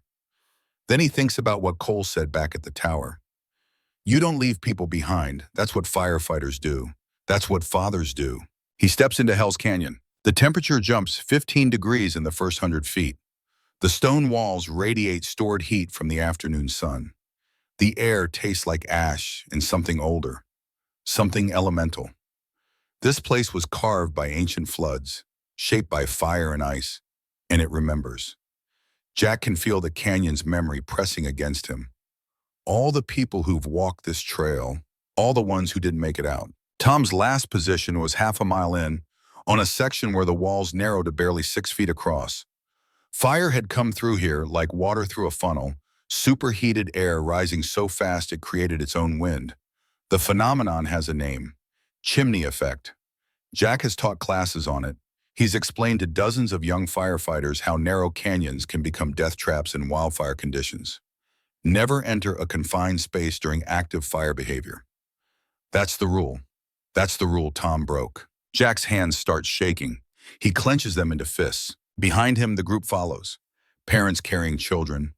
Strong men supporting the weak. A chain of humanity threading through stone, trusting that the man in front knows the way. Frank Morrison, Jack's brother-in-law, is somewhere in that line. Jack catches his eye for a moment. Frank nods just once. An acknowledgement that passes between men who've known each other for 30 years. Whatever happened before, whatever words were said, none of it matters now. The trail climbs. Jack's legs burn. His lungs work like bellows, pulling in air that's getting thinner and hotter. Sweat runs into his eyes. He can hear Rebecca crying out behind him. Ethan's voice, low and urgent, trying to calm her. The baby is coming. Not now, not here, but soon. Very soon. They pass a metal stake driven into the ground. Elevation numbers stamped into it. 5,600 feet. 300 feet below the canyon's high point. Jack has walked past this marker 100 times before Tom died. He's never walked past it since. A child stumbles. Her father catches her, lifts her onto his shoulders even though he's already carrying a pack that must weigh 40 pounds. The little girl wraps her arms around her father's head and tucks her face against his neck. Jack sees this and thinks of Tom at that age. Ethan, too. Back when his boys were small enough to carry. Back when protecting them meant holding them above the world's dangers. You can't carry them forever. Eventually they walk on their own. Eventually they make their own choices. Eventually they live and you don't get to decide which. Another 200 yards. The walls close in. The trail is steeper here, carved right into the bedrock. Ancient petroglyphs mark the walls. Warm Springs tribes used this canyon for vision quests centuries ago. Sacred ground, dangerous ground. The kind of place where the membrane between worlds wears thin. Bear would say the canyon remembers. Jack is starting to believe him. The group slows. An elderly man, 70-something, stops to rest. His breathing is labored. Marcus checks his pulse, says something Jack can't hear, keeps moving. They can't afford to stop. Not here. Not in this funnel where fire will accelerate to speeds that make running pointless. Jack's vision starts to blur. Not from smoke, from memory. He's seeing two timelines at once. The canyon as it is now, full of desperate people fleeing flames. And the canyon as it was, full of smoke and screaming and the sound of his son's voice on the radio. The words come back unbidden. Tom's last transmission. Dad, I can get them. I know I can. And then the silence. The terrible silence that lasted 36 hours until they found the body. Jack stops walking. Just stops. His legs won't move. The group piles up behind him, confused. Someone asks if they're resting. Someone else says they can't stop here. Marcus pushes forward. Jack, what's wrong? Jack can't answer. He's frozen, locked in place. Every muscle rigid. His heart hammering against his ribs so hard he's sure everyone can hear it. The canyon walls are closing in. The air is disappearing. He can't breathe, can't think, can't move. This is where it happened. Right here. This exact spot. Tom had been standing where Jack is standing now, looking at two firefighters who were down, overcome by smoke, dying. Tom had made the choice to go forward, and Jack had been 20 miles away in an incident command post, listening to his son die over the radio, while fire behavior analysts showed him computer models predicting exactly what would happen. Chimney effect, superheated air, crown fire acceleration, everything coming together to create a perfect kill zone. And Tom had walked into it anyway. Ethan is beside him now. Dad, look at me. But Jack can't look. He's somewhere else. He's in the command post. He's listening to screaming. He's hearing the moment when Tom's radio cuts out, the silence that followed, the silence that lasted 36 hours until they found the body. Dad, you're having a panic attack. You need to breathe. Is he? Jack can't tell. Everything is white noise and heat and the smell of burning flesh that isn't there but feels real enough to make him gag. Ethan grabs Jack's face with both hands, forces eye contact. You're here, with me. Not 3 years ago. Right here, right now. Those people need you. I need you. Breathe. Jack tries, manages a shallow gasp, then another. The white noise starts to recede. He can hear Ethan's voice clearly now. We're going to walk, together. Just like when I was a kid and you taught me to hike, remember? You said the mountain doesn't care how you feel. The mountain only cares if you keep moving. So we move, one step. That's all. Just one step. Jack's foot lifts, comes down, one step. Good, another one. Another step. That's it. You're doing it. The group starts moving again. Ethan stays pressed against Jack's side, one hand on his father's arm, guiding him like you'd guide someone who's gone blind. Maybe Jack has gone blind. His eyes are open, but he's seeing ghosts. Tom at 8 years old, learning to tie knots. Tom at 15, sullen and angry about some teenage drama. Tom at 22, graduating from fire academy, so goddamn proud in his dress uniform. Tom at 28, dead. They climb. The walls stay close. The heat builds. Jack walks because Ethan is walking beside him, and stopping means failing, and Jack has failed enough for one lifetime. They pass a section where the rock has been scorched black. Fire scarring. Recent. 3 years recent. This is where the crown fire came through. This is where Tom and the two trapped firefighters died. The Forest Service had placed a small memorial here. 3 names on a bronze plaque bolted to stone. Thomas Michael Brennan, David Chen, Maria Rodriguez. Jack's feet stop again. Not panic this time, just recognition. The names blur. His vision swims. Ethan is saying something, but Jack can't hear over the rushing in his ears. A hand touches his shoulder, not Ethan. Someone else. Jack turns. Marcus Webb stands there, face grim, eyes understanding everything that words can't touch. They made a choice, Jack. All 3 of them. Tom didn't die because you were a bad commander or a bad father. He died because he was his father's son. Brave, stubborn, willing to risk everything to do what he thought was right. You gave him that. You and Sarah. Don't spend the rest of your life wishing you'd made him less than what he was. The words land somewhere deep. Jack can't respond, can only nod. They keep moving. The canyon begins to open up. The walls pull back, giving them room to breathe. The worst is behind them, another quarter mile and they'll be out. They'll have survived Hell's Canyon. Both of them, father and son, together. Then Rebecca screams, not a cry of fear, a scream of pain that cuts through every other sound. Ethan catches her as she collapses. Her water has broken. The baby is coming right now. Jack! Ethan's voice cracks with panic. What do I do? People crowd around. Marcus pushes them back, creating space. Jack drops to his knees beside Rebecca. She's gasping, eyes wide with terror. It's too early. It's too early. The baby can't come now. Baby doesn't care about schedules, Jack says. His voice is steady, firefighter voice. The voice that's pulled him through 100 emergencies. Ethan, I need you to hold her shoulders. Marcus, get blankets. Anyone with medical training, I need you now. 2 women step forward. One's a nurse. The other's a veterinarian, but she's delivered enough calves and foals to understand the basics. They work together. Rebecca is dilated. The baby is coming fast. There's no stopping it. Jack has delivered 2 babies in his career. Once in the back of a fire truck. Once on a sidewalk outside a shopping mall. Both times the mother survived. Both babies healthy. You don't forget that training. He talks Rebecca through it. Breathe, push, breathe, push. The rhythm of birth is older than fire, older than fear, older than everything. Around them, the canyon walls rise. Smoke thickens. The fire is getting closer.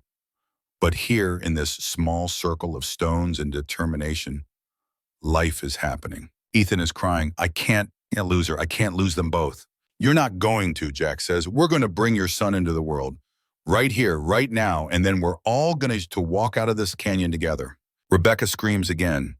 The baby crowns. Jack guides the head, careful, remembering. 1 shoulder, 2. The body slips free, slick and red and perfect. A boy. Lungs that work, pulling his first breath and announcing himself with a cry that echoes off stone walls. Jack wraps the baby in someone's jacket, cuts the cord with Marcus's knife, sterilized with a lighter flame, hands the child to Rebecca, who's laughing and crying at the same time. Ethan touches his son's head with shaking fingers. Thomas, Rebecca whispers. His name is Thomas. Jack's chest constricts. Thomas, named after the boy who isn't here to meet him. Named after the hero who died in this canyon. Named after hope that life continues even when death takes everything. He looks at the baby, his grandson, Tom's nephew, a piece of his son living on in this small, crying miracle. He's perfect, Jack says. His voice breaks. He's absolutely perfect. But there's no time for this. No time to sit and marvel. Fire is coming. They need to move. Marcus helps Rebecca to her feet. She's weak, but adrenaline is a hell of a drug. Ethan carries the baby. Jack leads. The group follows. 50 people now, 48 from Timber Falls, plus Jack, Ethan, Marcus, and the newest member, Thomas Brennan, born in Fire and Stone. They climb the last section of trail, moving faster now because they have to, because stopping means dying, because that's 50 lives depending on Jack to get them home. The canyon releases them onto open slope. The walls fall away. Ahead, Sentinel Peak rises clear and close. Jack can see the tower, can see Bear standing on the catwalk waving, can see Cole beside him. They're almost there. Behind them, the fire reaches Hell's Canyon entrance and roars. The chimney effect kicks in exactly as Jack knew it would. Flames shoot 200 feet into the air, turning the narrow passage into a blast furnace. If they'd been 5 minutes slower, if Rebecca had delivered 5 minutes earlier, if Jack had frozen just a little bit longer. But they didn't. They made it, all of them. Jack looks back at the burning canyon and feels something break loose inside his chest. A knot he's carried for 3 years. Tom died here, but Ethan lived. And Thomas, named for an uncle he'll never meet, was born here. Life and death, all mixed together, impossible to separate. Maybe that's the point. Maybe you can't have one without the other. Maybe honoring the dead means fighting like hell for the living. They climb the final mile, slower now. Everyone is exhausted, but the tower grows larger with each step. Safety, sanctuary, home. Cole meets them a quarter-mile from the summit, running down with water bottles and first aid supplies. He looks at Jack, at Ethan carrying his newborn son, at the 50 people who shouldn't be alive but are, and his face does something complicated. "You did it," Cole says. "You actually did it." "We did it," Jack corrects, "all of us." They reach the tower as the sun drops toward the horizon. The world is on fire. The whole southern vista glows orange and red. Smoke rises in columns that reach the stratosphere. The Cascade Fire has become exactly what Jack predicted it would. A mega fire. Unstoppable. Consuming everything in its path. But 50 people are safe. 50 lives that would have been lost if Jack Brennan had stayed broken. If he'd let fear win. Bear opens the tower door.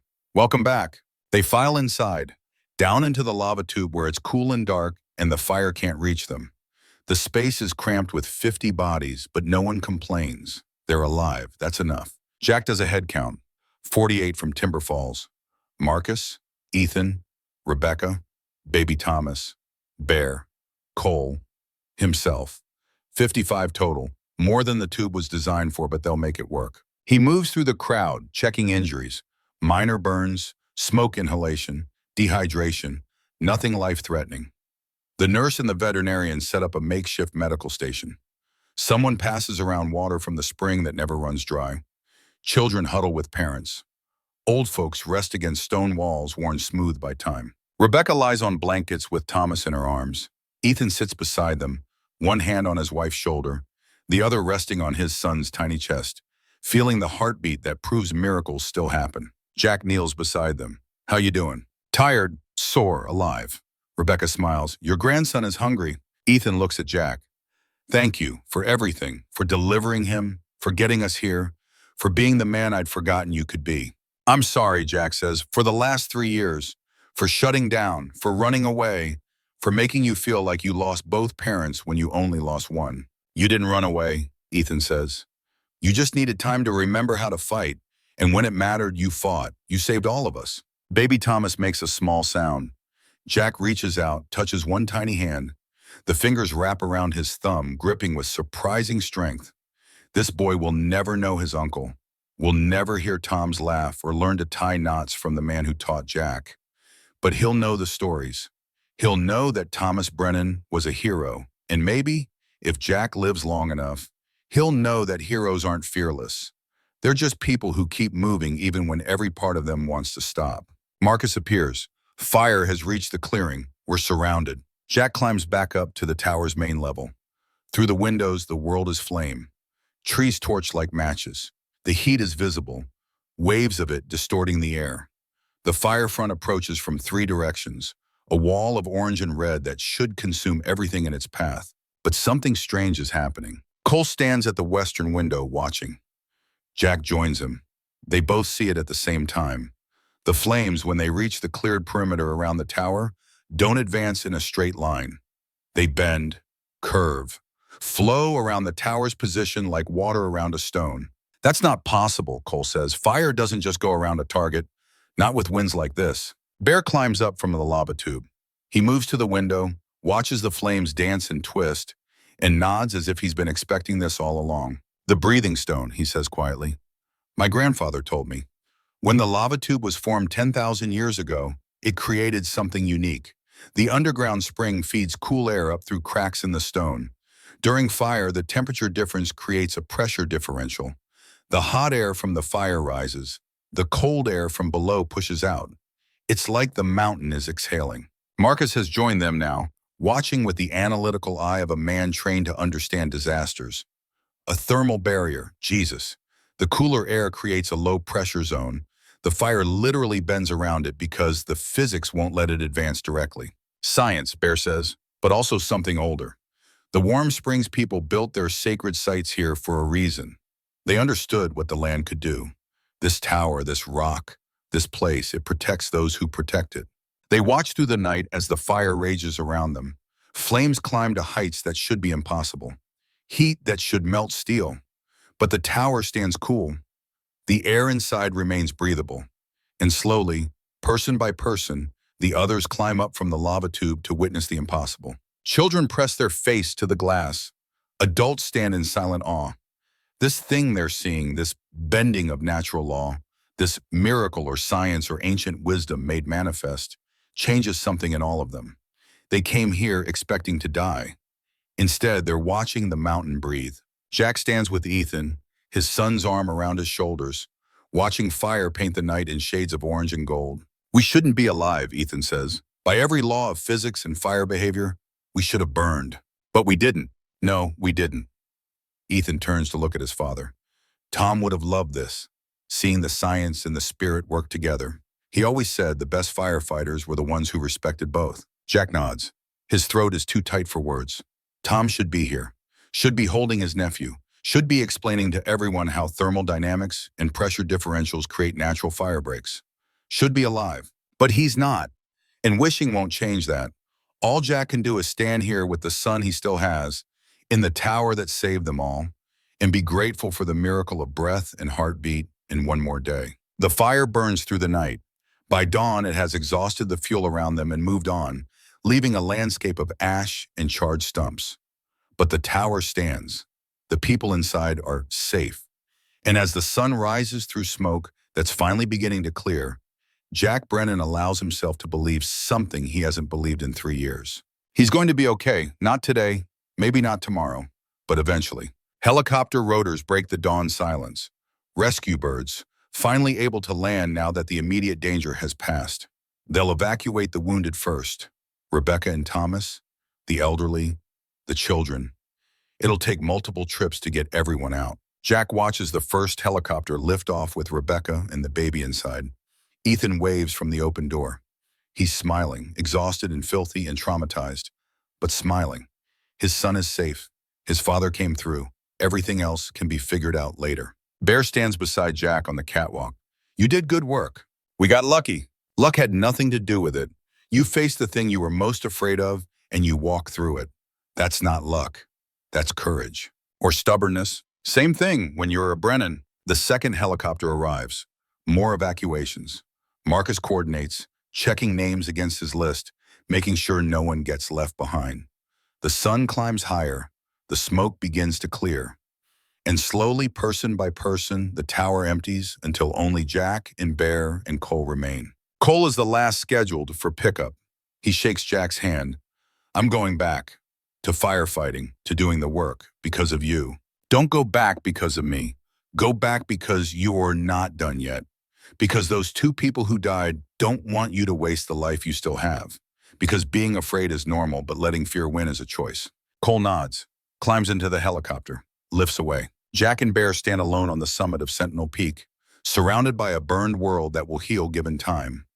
Everything heals given time, even Jack Brennan. "What now?" Bear asks. Jack thinks about it. The tower that was scoured for demolition is now a historic landmark. The place that saved 55 lives. He could stay, keep doing what he's been doing, watching, waiting, living in the past. Or he could go. The decision has been forming in him all night, growing stronger with each helicopter that lifts away, carrying someone he helped save. For 3 years he's been hiding on this mountain, telling himself he was protecting something. The tower. The memory of Tom. The idea that if he watched carefully enough, he could prevent the next fire before it starts. But that was never true. You can't prevent fire. Fire is part of the cycle. Destruction and renewal. Death and rebirth. Tom's death wasn't something that could have been prevented by Jack watching harder or caring more or being a better commander. It was just what happened when a brave man made a choice. And maybe, Jack thinks, maybe the best way to honor Tom isn't to freeze in the moment he died, Maybe it's to keep living, to be a grandfather to the boy who carries Tom's name, to be a father to Ethan who needs him, to be a person who exists in the present instead of a ghost haunting the past. Now, Jack says slowly, testing the words, I think I'm finally ready to go home. Bear smiles. Good, because the mountain was never supposed to be forever, just long enough to remember who you are. And who am I? A man who saves people, a father, a grandfather, someone who's been through hell and came out the other side. Bear places a hand on Jack's shoulder. The tower will be here when you need to visit, but your family is down there and they need more than visits. The final helicopter arrives. Jack takes one last look at the tower. His sanctuary, his prison, his salvation. The place where he learned that running away looks a lot like standing still and that the only way forward is to walk through the fire, not around it. He climbs aboard and flies down to where his family is waiting. The fire watcher is done watching. It's time to live. The helicopters come at dawn when the smoke has finally begun to thin and the fires have burned themselves into exhaustion. Jack stands on the catwalk watching them approach. 3 birds in formation cutting through air that still tastes like ash and loss and survival against odds. Below him, in the lava tube and scattered through the tower's cramped spaces, 55 people are waking up to the reality that they're alive. That somehow, impossibly, they made it through a night that should have killed them all. The first helicopter touches down in the clearing they spent yesterday creating, a 100-yard radius of bare earth where trees used to stand. A medic jumps out, followed by an incident commander Jack doesn't recognize. Young guy, maybe 40, with the kind of crisp uniform that says he hasn't been fighting fire on the ground. Jack Brennan? That's me. Captain Rodriguez, Incident Command Team. We got your coordinates from Forest Service Dispatch. Understand you have civilians sheltering here? 55 total. 1 newborn, several elderly. Most are mobile, but we've got a few with minor burns and smoke inhalation. Nothing critical. Rodriguez is already on his radio calling for additional medical support. We'll start evacuation immediately. Priority is the infant and mother, then elderly and injured. How's your water supply? Good. Plenty for everyone. Food? Low. We've been rationing since yesterday. We'll bring supplies with the next bird. Sir, I have to ask, how the hell did you survive? The fire behavior analysts are saying this whole area should have burned. Crown fire, extreme conditions. You shouldn't be standing here. Jack looks out at the landscape surrounding Sentinel Peak. The devastation is total. Every direction shows nothing but blackened stumps and ash. The forest that stretched green and alive just 2 days ago is gone, consumed by flame that moved with the speed and fury of something biblical. But the tower stands. The clearing they prepared held, and beneath them, the lava tube kept 55 people alive when everything above ground was trying to kill them. The mountain protected us, Jack says. Not an explanation Rodriguez will put in his report, but it's the only truth Jack has. The evacuation takes 4 hours. Helicopters shuttling people down to the staging area at Detroit Lake, where the Forest Service has set up emergency services. Rebecca and baby Thomas go first, Ethan beside them, his face tight with exhaustion and relief and something that looks like pride. Before he boards, Ethan grabs his father in a hug that hurts Jack's ribs and his heart in equal measure. You did it, Dad. You saved all of us. We did it, together. Yeah, together. Ethan pulls back, looks Jack in the eye. When you come down, when this is all over, you're coming to Seattle. You're meeting your grandson properly. You're being part of our lives. That's not a request. I'll be there. Promise? I promise. The helicopter lifts away. Jack watches until it disappears into the smoke haze that's still hanging over the valley like a shroud. Frank Morrison is in the second group. Before he leaves, he clasps Jack's hand. 3 years I've been pissed at you for leaving, for hiding up here while the rest of us dealt with life. But I get it now. Sometimes you have to go away to figure out how to come back. I'm sorry for shutting you out, for not being there for Helen and the kids. You're here now. That's what matters.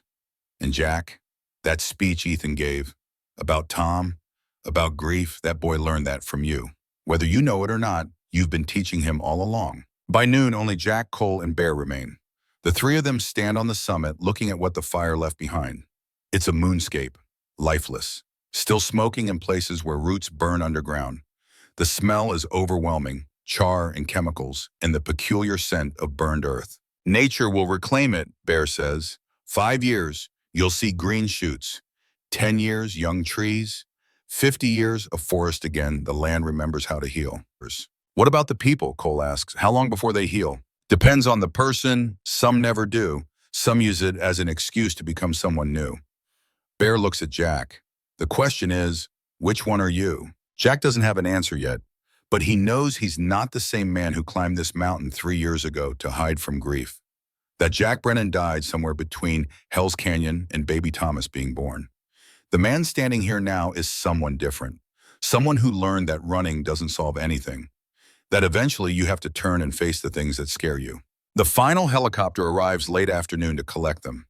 Jack takes one last walk through the tower, runs his hand along the wall map where he plotted 3 years of fires, touches the photographs of Sarah and Tom that somehow survived everything, stands in the center of the space that was his entire world for so long.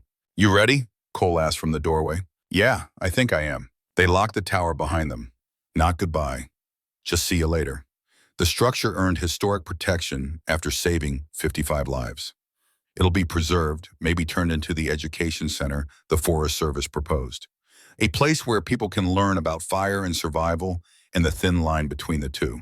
The helicopter ride down is bittersweet.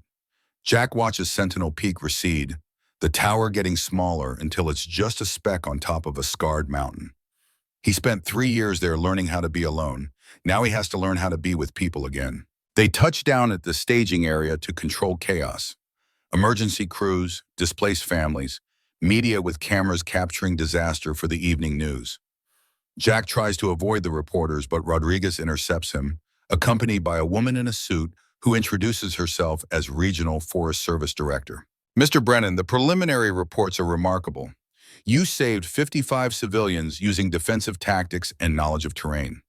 The agency would like to recognize your actions, possibly offer you a consultant position helping develop new protocols for extreme fire events. Jack looks at this woman with her pressed suit and official title. 3 days ago, he would have said no, would have retreated back to his mountain and his solitude. But 3 days ago, he was a different man. I'll think about it. Right now, I need to find my family. He finds them in the medical tent. Rebecca is being checked over by a doctor while Ethan holds baby Thomas. The infant is sleeping, oblivious to the fact that he was born in a canyon during a wildfire and survived his first night in a lava tube. How is she? Jack asks. Dehydrated, exhausted. But okay, we're both okay. Rebecca smiles at him. Thank you doesn't really cover it. You delivered my son and saved our lives. I don't know how we ever repay that. You don't. You just live. You raise that boy. You tell him about his Uncle Tom and his grandmother Sarah. That's enough. Jack sits beside Ethan. His son shifts Thomas slightly so Jack can see him better. The baby's face is perfect. Tiny nose, impossibly small fingers, eyes that will open on a world his uncle never got to see. Want to hold him? Jack hesitates. He hasn't held a baby since Ethan was this size. Hasn't trusted himself with something so fragile. But Ethan doesn't wait for an answer, just transfers the infant into Jack's arms.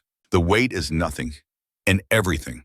This small life that survived fire and fear in the worst 24 hours any of them have ever experienced.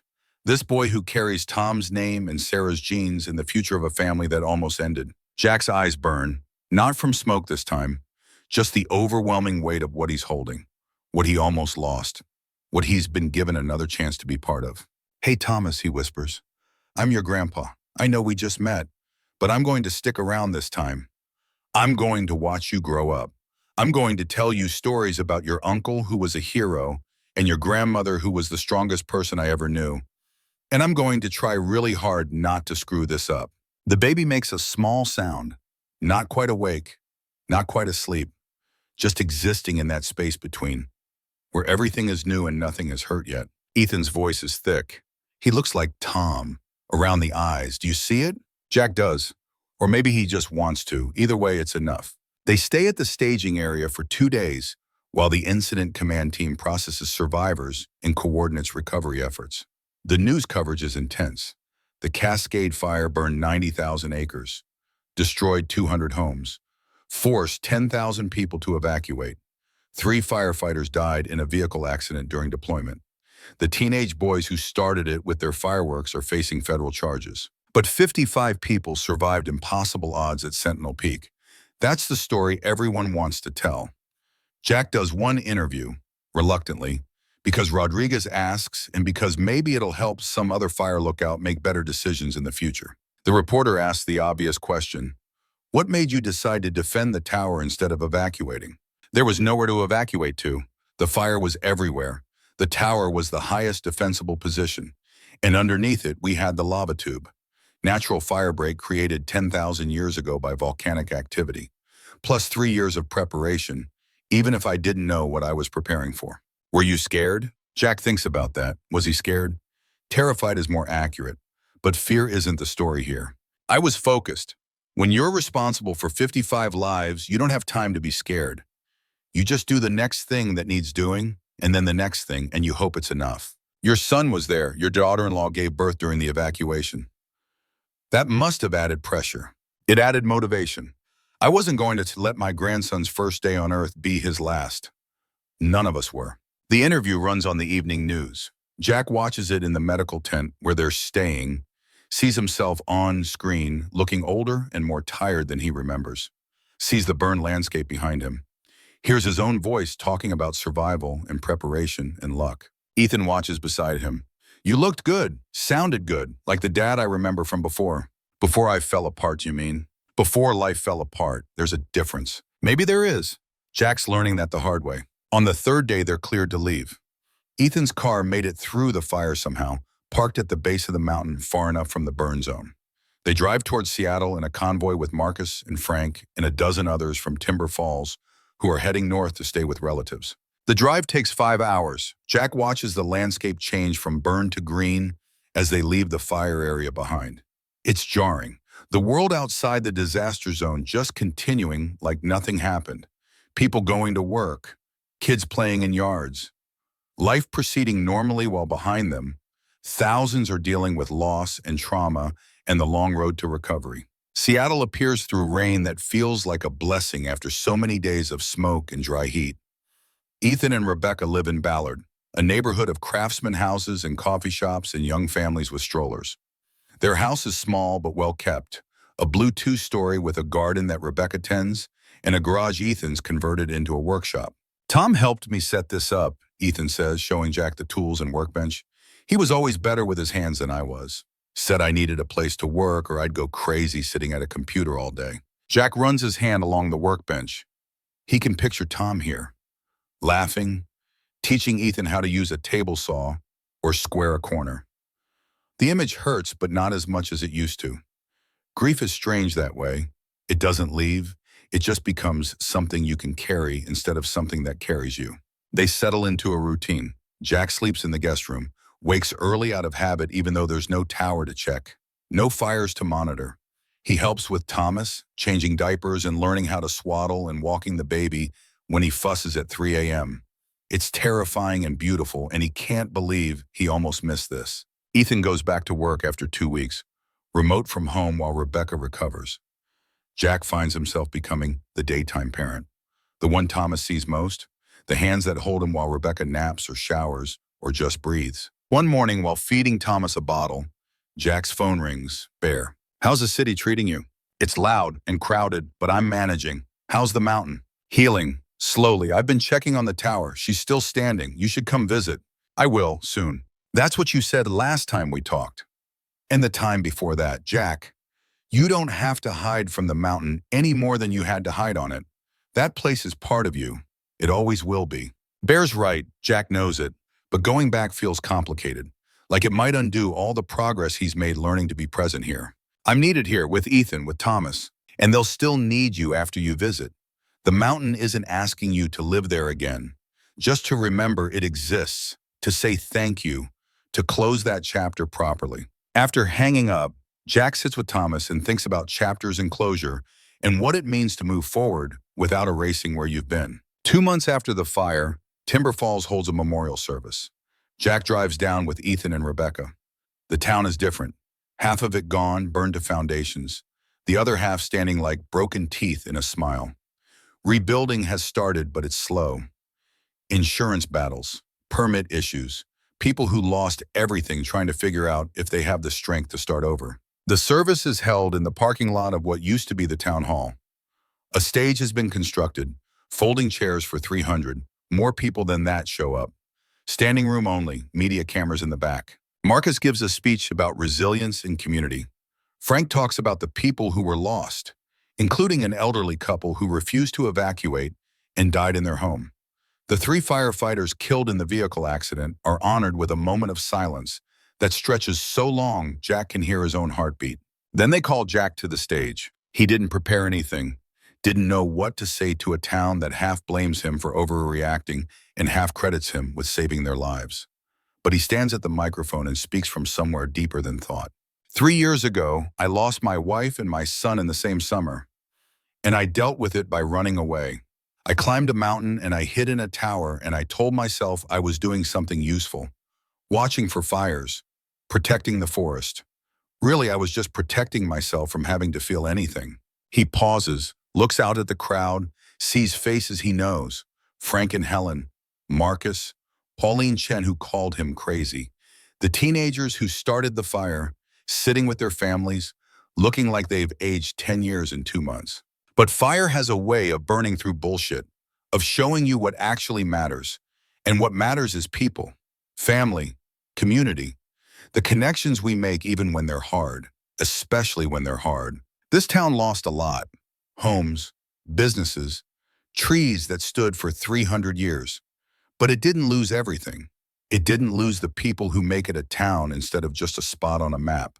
And as long as those people are here, as long as they're willing to rebuild and help each other and remember what they're fighting for, Timber Falls will survive. The tower that saved 55 lives? That tower was built 80 years ago by people who didn't have much. Depression-era workers who took stone and steel and sweat and built something that lasted, that protected, that served its purpose long after the people who built it were gone. That's what we do now. We build. We create things that last. We take care of each other. And we teach the next generation that mistakes happen, but they don't have to define you. What defines you is what you do after. He steps down to silence. Then someone starts clapping. Then another. Then the whole crowd is on their feet. Jack doesn't feel like he deserves it, but he accepts it anyway. Because sometimes you have to let people thank you even when you don't feel worthy. After the service, the teenagers approach him. Tyler and his 2 friends. They look smaller than Jack remembers. Younger. Like the weight of what they did has compressed them into something denser, but more fragile. Mr. Brennan, we wanted to say we're sorry. To you specifically. We know your son died in a fire, and we know what we did must have brought all that back. Jack looks at these kids. They're facing federal charges, community service, restitution they'll be paying off for decades. Their lives have been permanently altered by one stupid decision. You made a mistake, a big one. People died. Property was destroyed. That's real, and you'll carry it forever. But you owned it. You came forward. You told the truth. A lot of adults wouldn't have had that courage. It doesn't feel like courage. It feels like the least we could do. Maybe, but it's still something. My son made a choice too. Went into a fire when he was told to pull back. I've spent 3 years being angry about that. Angry at him for not listening. Angry at myself for not making him listen. Angry at the whole world for taking him from me. But here's what I learned. People make choices. Sometimes those choices work out. Sometimes they don't. The only control you have is over your next choice. So choose to be better. Choose to spend the rest of your lives making sure this never happens again. Become firefighters or forest rangers or educators. Take this terrible thing and transform it into something meaningful. Tyler nods, eyes wet. That's what we're going to do, all 3 of us. We're going to dedicate our lives to fire prevention, to teaching people, to making sure no one else makes our mistake. Good. Then something useful comes from the ashes. The drive back to Seattle is quiet. Rebecca and Thomas sleep in the back seat. Ethan drives while Jack watches the forest pass by outside the window. You were good up there, Ethan says. At the memorial, you said what needed saying. I just told the truth. That's what made it good. Dad, I've been thinking about Tom, about how we remember him. I don't want Thomas to only know his uncle as a tragedy. I want him to know the whole person, the guy who used to make terrible jokes, who helped me with my homework even though he barely understood it himself, who believed in serving something bigger than himself. We'll tell him, all of it, the good and the complicated and the heroic. And we'll tell him about you, too, about the fire watcher who came down from his mountain to save a town, about his grandpa who learned that it's never too late to come home. Jack's throat tightens. I don't know if I'm home yet, but I'm getting closer. 1 year after the fire, Jack returns to Sentinel Peak. Bear meets him at the trailhead. The old man looks the same, ageless, like the mountain itself. They hike up in comfortable silence. Jack notices the changes: green shoots pushing through burned soil, wildflowers that only bloom after fire. Birds have returned. The forest is slowly and possibly coming back to life. The tower stands exactly as they left it. The Forest Service has cleaned it up, reinforced the structure, added informational placards about the Cascade Fire and the role the lookout played in saving lives. Jack climbs to the main room. It feels smaller than he remembers. Or maybe he's grown larger. He's put on weight living in Seattle, eating regular meals with Ethan and Rebecca, being part of a family again. Bear joins him on this catwalk. Feels different, doesn't it? Yeah, like visiting a house you used to live in, familiar but not home anymore. That's growth. That is what healing looks like. You don't forget the place that saved you, but you don't live there forever either. They stand watching the forest that's both dead and alive, burned and recovering, destroyed and healing, all of it happening at the same time because that's how nature works. That's how humans work too if they let themselves. The Forest Service wants to hire me as a consultant, Jack says, developing training programs for extreme fire conditions, teaching new incident commanders about defensive tactics and terrain analysis. You gonna do it? Yeah, I think so. Part-time, so I can still be there for Thomas, but it feels right. Using what I know to help others, turning all those years of experience into something useful. Sarah would be proud, Tom too. It's the second time someone said that to Jack. This time he thinks it might be true. I miss them, every day, but I'm learning to carry it differently. Not as guilt, just as love that doesn't have anywhere to go except into making sure their lives meant something. Bear nods. That's the work, the only work that matters, taking love and loss and transforming it into purpose. They stay until sunset, watch the light paint the recovering forest in shades of gold and green. Then they descend the mountain together, leaving the tower to its vigil. At the bottom, Jack pauses, looks back up at Sentinel Peak, at the bus of windows perched on top of the world, his sanctuary, his prison, his salvation, the place where he learned that you can't hide from grief, but you can transform it. Thank you, he says quietly, to the mountain, to the tower, to whatever spirit watches over sacred places. Then he gets in his car and drives toward Seattle, toward Ethan and Rebecca and Thomas, toward the life he almost lost in the future he's finally ready to build. 2 years after the fire, baby Thomas takes his first steps. Jack is there to see it, catches it on video to send to Frank and Marcus and everyone who helped them survive. 3 years after the fire, the Cascade Memorial Forest opens. 15,000 acres set aside as protected wilderness, educational trails, fire science exhibits, and at the center a plaque listing the names of everyone affected by the disaster. The dead, the survivors, the firefighters who fought it. Thomas Michael Brennan's name is there. So is Sarah's. Not because they died in this fire, but because their deaths led to Jack being on Sentinel Peak, being ready, being able to save 55 lives when it mattered most. Jack stands in front of the plaque with Ethan and 5-year-old Thomas. The boy can read now, sounds out his uncle's name slowly. That's your uncle, Ethan says. You're named after him. Was he brave? The bravest, and so was your grandpa. Thomas looks up at Jack. You saved people in a fire. I did, with a lot of help. When I grow up, I want to save people too. Jack picks up his grandson, holds him close. This boy who will grow up knowing about fire and forest and the fine line between courage and recklessness. This boy who carries 2 names and a legacy of service and sacrifice. Then we'll teach you. Your dad and me will teach you about fire and respect and when to fight and when to run.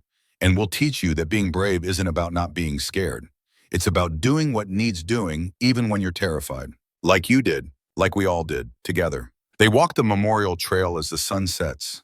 A father, a grandfather, a child who represents hope and healing in the stubborn refusal of life to quit. The forest around them is green again, not the same as before, but alive, growing, transforming ash into earth into possibility. And somewhere high above on Sentinel Peak, the tower stands watch. Empty now, but not forgotten. a monument to survival, a testament to the truth that sometimes you have to burn down who you were to become who you need to be. The fire watcher came down from his mountain, and in doing so, he finally found his way home.